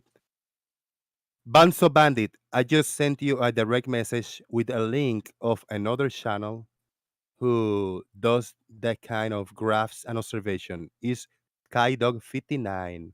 I shared a link with Okay. you of one of his Yep. videos, and you can look in his channel. And it's very similar, the same concept. So maybe one day look at it. Maybe you understand it and you explain it to me. Maybe I understand it if you explain it to me. I cannot understand it, bro. And I'm reading big shout out about, to and second Ertis Live, thank you so much, man. He sent me $10 on PayPal. I appreciate that. He says that the money is spending. I got that issue every once in a while, so it's gonna be probably in hold for like a week or so. But I know that money is safe, and I will get it in the next few days. Thank you, Ertis. Appreciate it, bro. Banzo, check that out, man, in the next few days, bro. Yeah, no, I will. I'm reading about because I did mention when you were talking about it something about Doppler shifts. So I was reading about that. To be quite honest. All right. Now we go back to this 730. This is look like the ISS in a very low quality because it's probably very far away. What we got here, Bob? That's the ISS through a 14-inch telescope from Earth, from the surface of the Earth. And you can identify very specific parts of it. And it looks exactly like NASA says it looks. Isn't that amazing? and it's in low Earth orbit. So Yes, it's in, we know it is. Right. Yep. It's It's in space. In orbit. let me speak. What do you? What about low Earth orbit means it's not in outer space? It's below the Van Allen belt, so it's in low Earth orbit, meaning it is The Van within Allen belt. the atmosphere. Van Allen- It is not in technical space. It is in technical Alleged space. is on the other side of the Van Allen belt. Nah, bollocks. Yeah, but humans Van Allen today belt cannot doesn't get delineate. Karman line. Look up Karman Yeah. line and try and learn something. No, he won't. He doesn't care. It's his. It's I'm his not going to short- look it up. Van Allen Maybe belt put it doesn't up on the live delineate. stream. He Post doesn't the even know link what the Karman line is and Post why a it's link important. and bring it up on the live stream. So we can talk about the Van Allen belt and how the Oh, ISS not is again, in for low Earth fuck's orbit. sake. We don't So really we care have- about this shit the Van Allen yesterday. belts. It's not in space. So you showing me that the ISS exists doesn't mean anything. So clearly orbits do exist, and orbits exist below the Van Allen belts, correct? And that's very interesting. And we see this to be true. No, some. Yeah. What about the ones outside the Van Allen belt? Yeah. Well, James let's talk Webb, for about that. example. James James Webb. Webb. So when you Google the term, the question, where does space start? You get an Karman answer line. saying a common definition of space is known as the Karman line, an imaginary boundary about 100 kilometers above mean sea level. It's actually not all that imaginary. That and it has very specific qualities. That's why it's there. There is a very specific thing the Karman line is, and it's actually technically it's actually about 85 kilometers up, but for legal purposes they make it 100. Right. Well, the thing there is, any- if is there any- you real quick, if real you're going to quick, is there any criticize, source- okay, I'm sorry. No, go ahead. No, go ahead. No, I was No, I was is just there going to any say if he's source going to out there- criticize, Oh, for fuck's sake. I know it. Go ahead.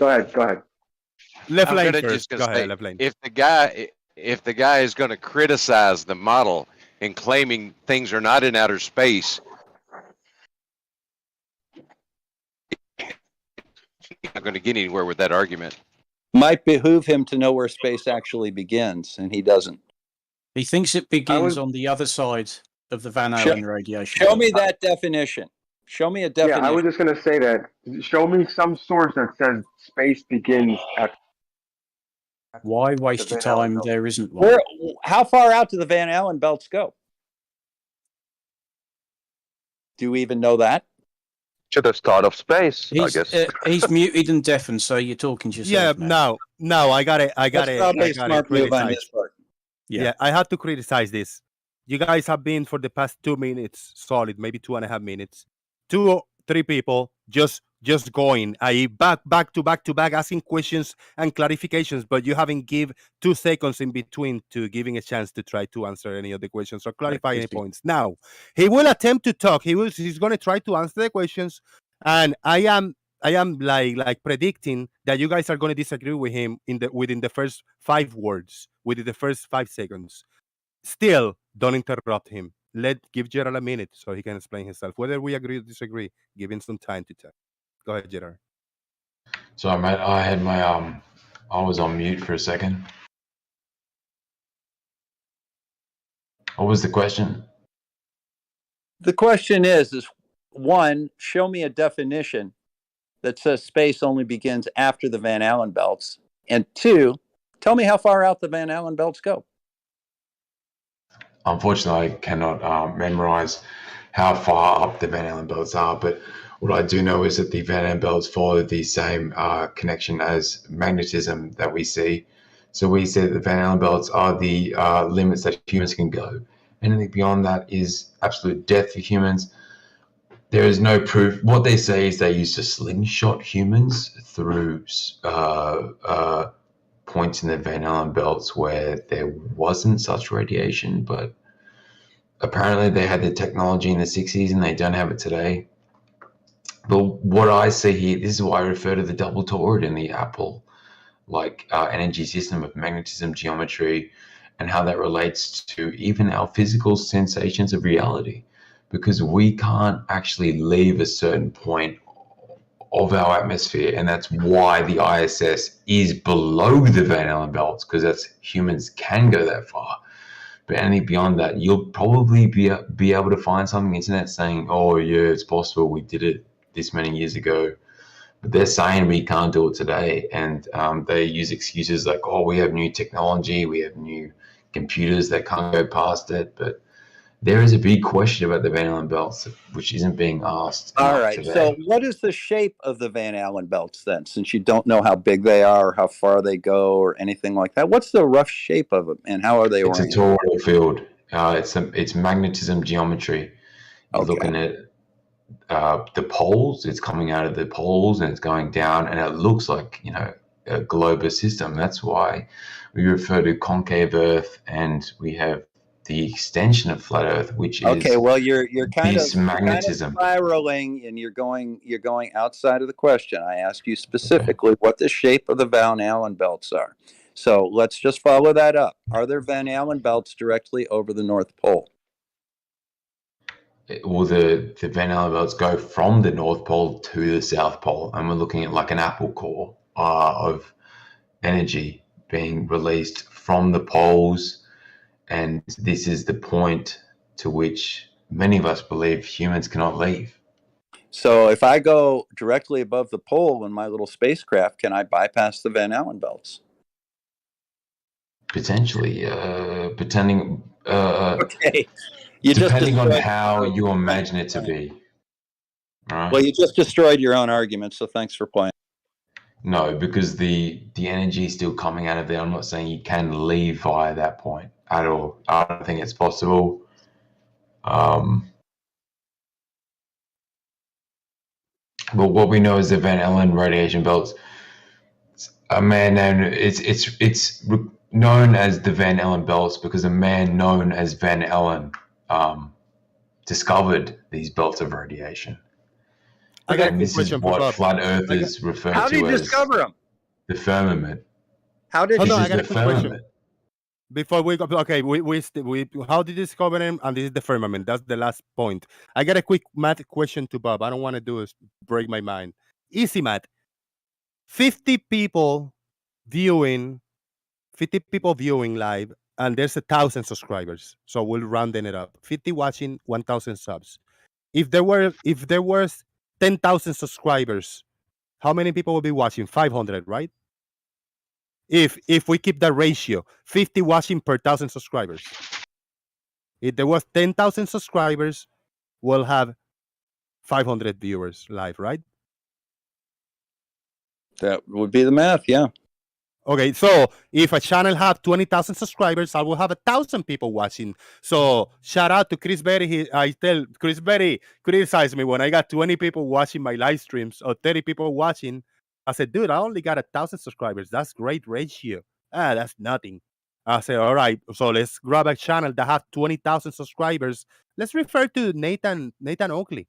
20,000 subscribers. When he does the live shows, does he have 1,000 people watching his shows?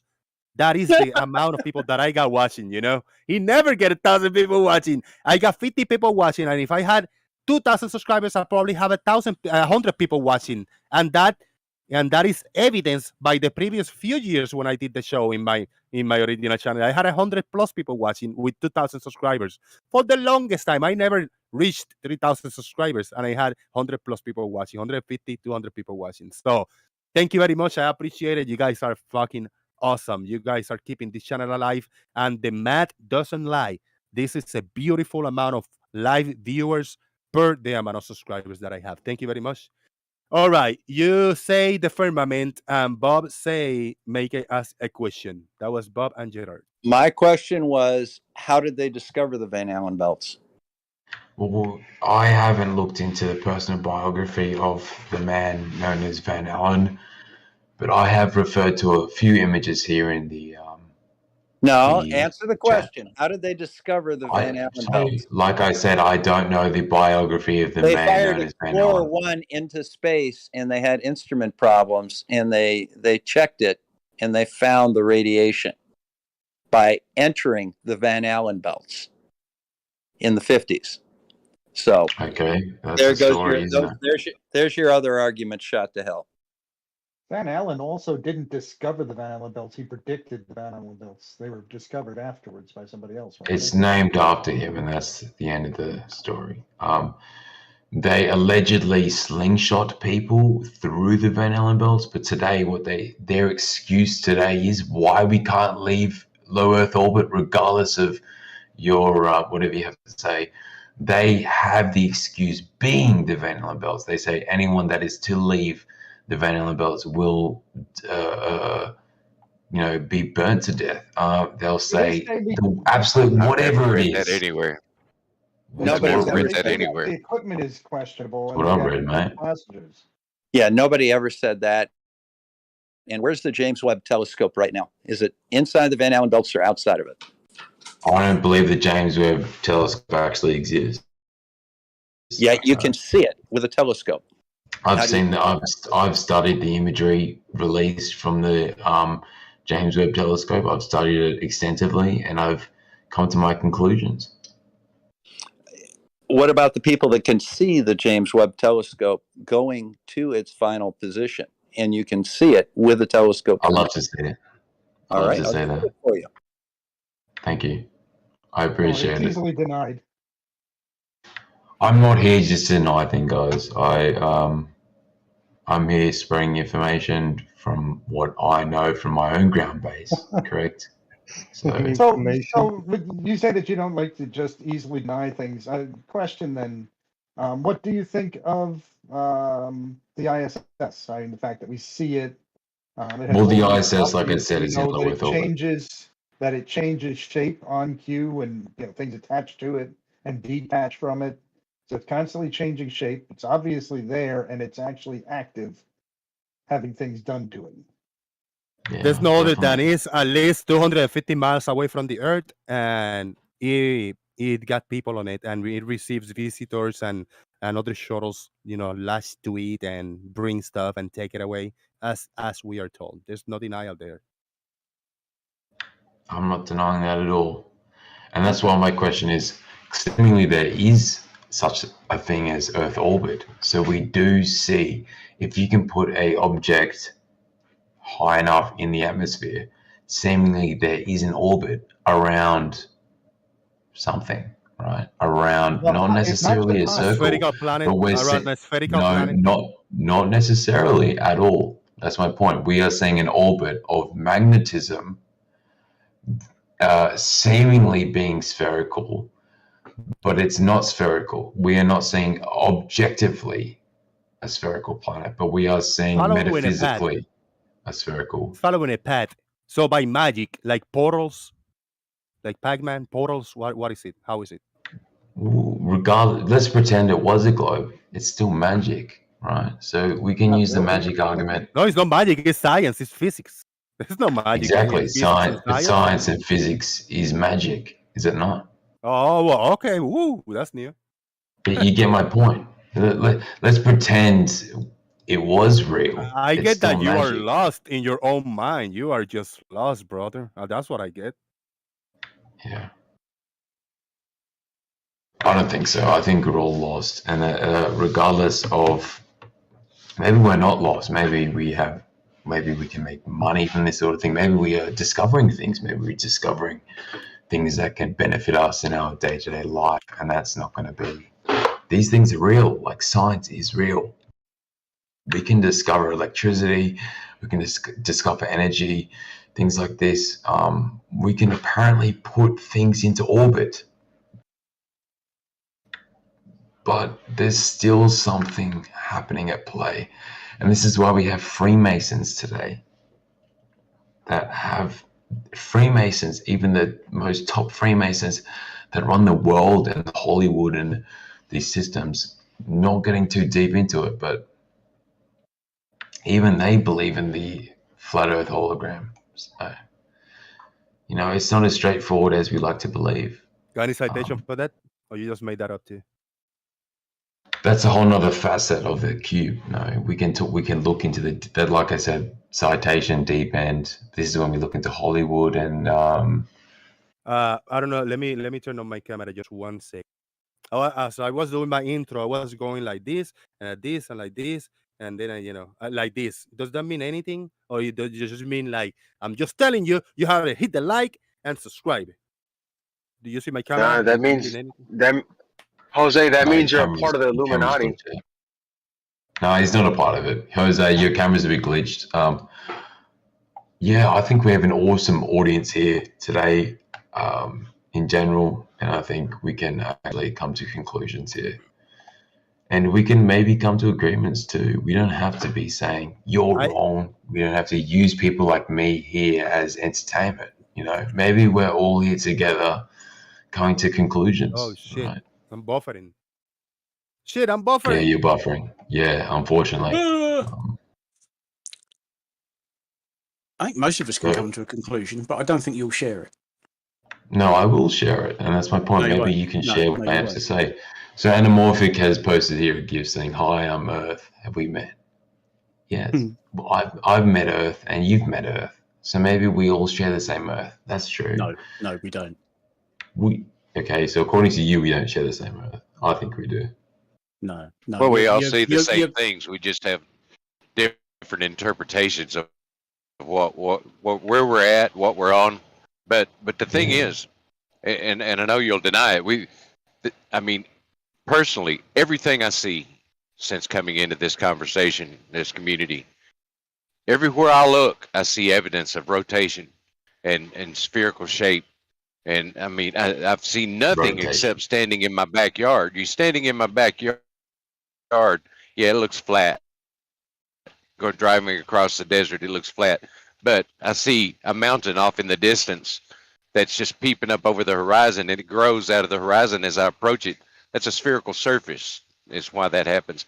And so everything that I see around me indicates a rotating spherical Earth. So what do you see? We do see rotation. We do see rotation, and we do see a horizon changing. And like I said, that is due to atmospheric scattering, due to a potentially local sun. We're looking at holograms. We're seeing that we're in a system that quantum mechanics even proves. We have the experiment known as the double slit experiment. We're looking at waves, we're looking at particles, and we're looking at how waves and particles act. And this is what you have to take into account. And this is what the flat earth and concave people actually understand more so than any other. Well, you can say understand, but you talk about the slit experiment and what it says. You have to rewrite the experiment to fit your own narrative. I mean, if you read it verbatim, it's just like Michelson-Morley and Lemonbird saying it proves the Earth is stationary. That's not what it was all about. They Michelson Morley actually exploited the fact that the Earth was rotating in order to do the experiment. And it says nothing about proving or disproving Earth rotation. But you can just rewrite the experiment, make it fit your narrative, and that'll be your claim. Although it's invalid. Well, here's the really funny thing. Why are you discussing quantum mechanics on something the size of the Earth? Does quantum mechanics come into play in objects that massive? It's unfortunate when I bring up the term on quantum mechanics that people probably misinterpret what I'm saying, but I'm referring specifically to a study known as the double slit experiment. Which has nothing to do with objects the size. You know what I'm talking about? Yeah, of course. It means when particles only act as particles and atoms when they're observed, otherwise they act as waves. So we're looking at that doesn't have anything to do with objects the size of the Earth. It has to do with photons. All right. Exactly. And what is the Earth created from? And what is the Earth and light created from? It's created from photons, and it's created from this energy that only appears to be physical when it's observed. Otherwise, it exacts. It is wavelengths yet to be observed. No. So you're saying the Earth is made of photons? No, Adam. It's made of apparent atoms, but we even have the CERN. We've looked at CERN. Even CERN is running today, and but you get my point. So atoms. Well, here, let me have you get my point. What are the 3 laws of Newtonian motion? Not interested, mate. All right. If you don't know what the 3 laws of Newtonian motion are, you have no business discussing. Well, I have a good image regarding Newtonian. Well, then what are the 3 laws of motion? Just go ahead and tell us. So Newton dropped an apple, and then he said, "There, that's gravity," and that's as soon as that's what you're referring to. When you say Newtonian, no. Let me finish, mate. When you say Newtonian, my question. What are the 3 laws of motion under Newton? Under Newton, that's my point. You're referring to Newton. Newton is the problem. Newton dropped an apple when he said that's gravity, and that completely took out the idea that we were in an illusion to begin with, and it was all to do with Adam and Eve. And I'm not even biblical. I'm not religious. Of motion. Under Newton. Yeah. What are the under Newton? That's my point. No, you said under Newton. Yes. Under Newton. That's my point. It's not under Newton. Newton is fake, guys. Of motion. Newton is fake. Type that quote. Yeah, Newton's fake. What? Newton is fake. Are invalid. Isaac Newton. So when you say under Newton, I'll say under your left ass twice. Because, mate, I'm not interested in Newton, and I've seen the laws that Newton says. What a bunch of bullshit. No, it's not bullshit. Well, that's pretty typical, Jose. These people want to change the paradigm and don't know 8th grade physics. No, because you're referring to under Newton, and I find it really funny that you said under Newton, because I've done lots of studies about Newton and his understanding of reality and how that's where the idea of this illusory gravity and all this comes from. We're talking about holograms, and we're talking about what is true. And even in old philosophy, they've spoken about what gravity is and what all this really means. We're looking at astrology, we're looking at ancient cosmology, we're looking at Babylonian times. Gerard, hey, I want to Jose, help you. You and the guys have fun with this now. Jose. I'll see you later. Thank you, Bob. I appreciate it. Gerard, I'll help you. Hey, the 3 laws are drugs, hookers, and alcohol, man. Shh, just next time, just take it. There you go. Good answer. But that's what we see. That's in reference to the human experience. When we talk about the human experience, we see, like you said, drugs, hookers, alcohol, and maybe that's not all that. That is what is most what the human wants, right? Unfortunately. But when we talk about the human experience, what about a fly or a cow? What is their experience of life? You're looking at they see the world differently. They see the world black and white. What is love? What do I want? Thank you. What are love? dreams? What are thoughts? Yes. Jose, this is what people like me. Bullshit. That kind of bullshit is what people like. What exactly? Sorry, Gerald. What exactly do you think is a hologram? Well, a hologram is a good question, really good question. That's how the pupil receives light frequencies and the wavelengths, and that's when we ask what wavelengths are. And when you look at wavelengths, you're looking at the hologram, right? No, no. So the thing about a hologram is there's various different ways to create holograms, and none of them are amazing. And fundamentally, it's not to do with how we receive light at all. It's about controlling the convergence of individual details of light. And you can, like a hologram, I could create a rudimentary hologram with a fine mist. I can create a perceptual hologram with a fast-moving object and LEDs. There's lots of ways I can create a hologram. But that's what I'm saying. What kind of hologram do you think were you discussing then, and what do you think is like a hologram that everybody else thinks is real?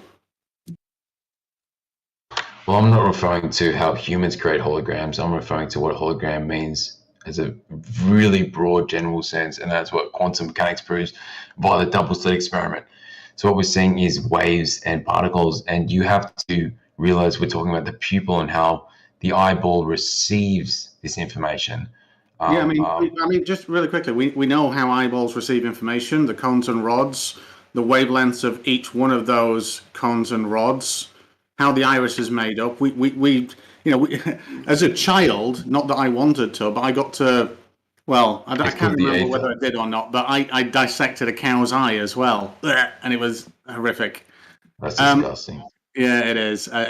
Going back, I wouldn't have gone near it because I'm pretty sure it smelt funky as well, which is not great. But I mean, there's not one thing that we don't know there. When you're on about the double slit experiment, if you're on about the duality of particles and wave functions within particles, which are photons, and the fact that the double slit experiment affected it, all that proves is that by observing something, you affect it.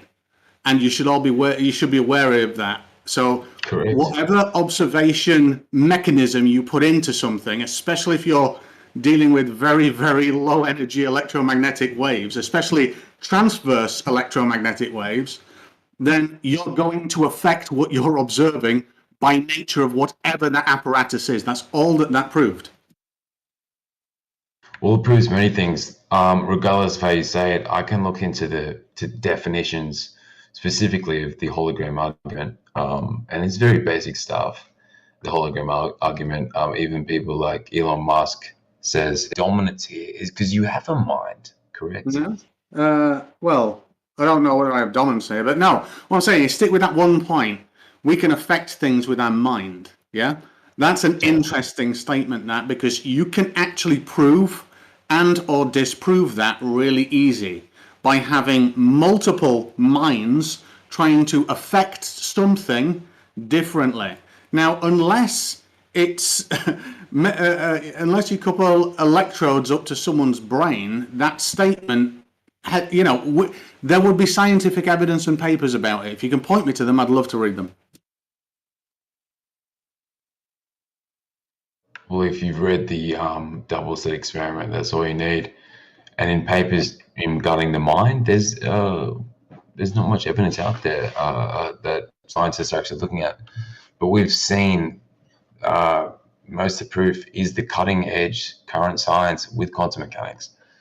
And this is what's most interesting, and this is what I like to refer to. I like to refer to the cutting edge information, looking at seismographs of wavelengths, looking at how light works and how information works in general. And this is why I like to refer to binary code and even the double helix nature of reality.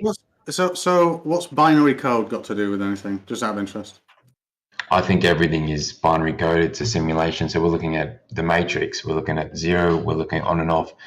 We're looking at a system that we're all in, and it's called the human experience. And we're here within somewhat an illusion, right? We have to do what we have to do. We have to make the money. We have to go out. We have to live. We're in the human body. This is when we're looking at people like Leonardo da Vinci, who's studied the human body extensively, and he's seen all of this.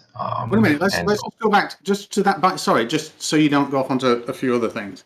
So the binary code thing. You think we're living in a simulation? Now there is, to me, there's a possibility that we're in a simulation. We wouldn't know, but it would be such a simulation that we just wouldn't know. Therefore, you can go forward with whatever the probability is, and the probability is incredibly high that we are not. Now, in saying that this simulation is made up of zeros and ones, you know that in quantum computing we can go beyond that now. So I would suspect that if we were in a simulation, it would not just be two states to represent data.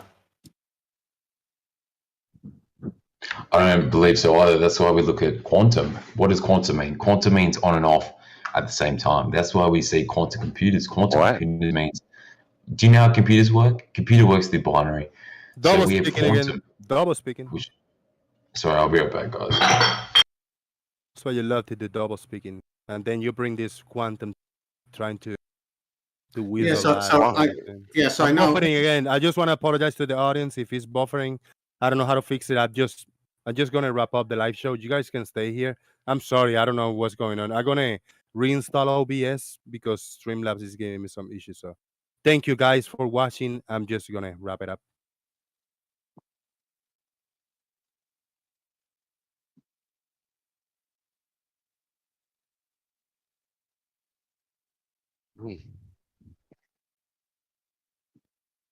I'm not entirely sure this dude's for real. Yeah. I've heard him around. It gets way deeper.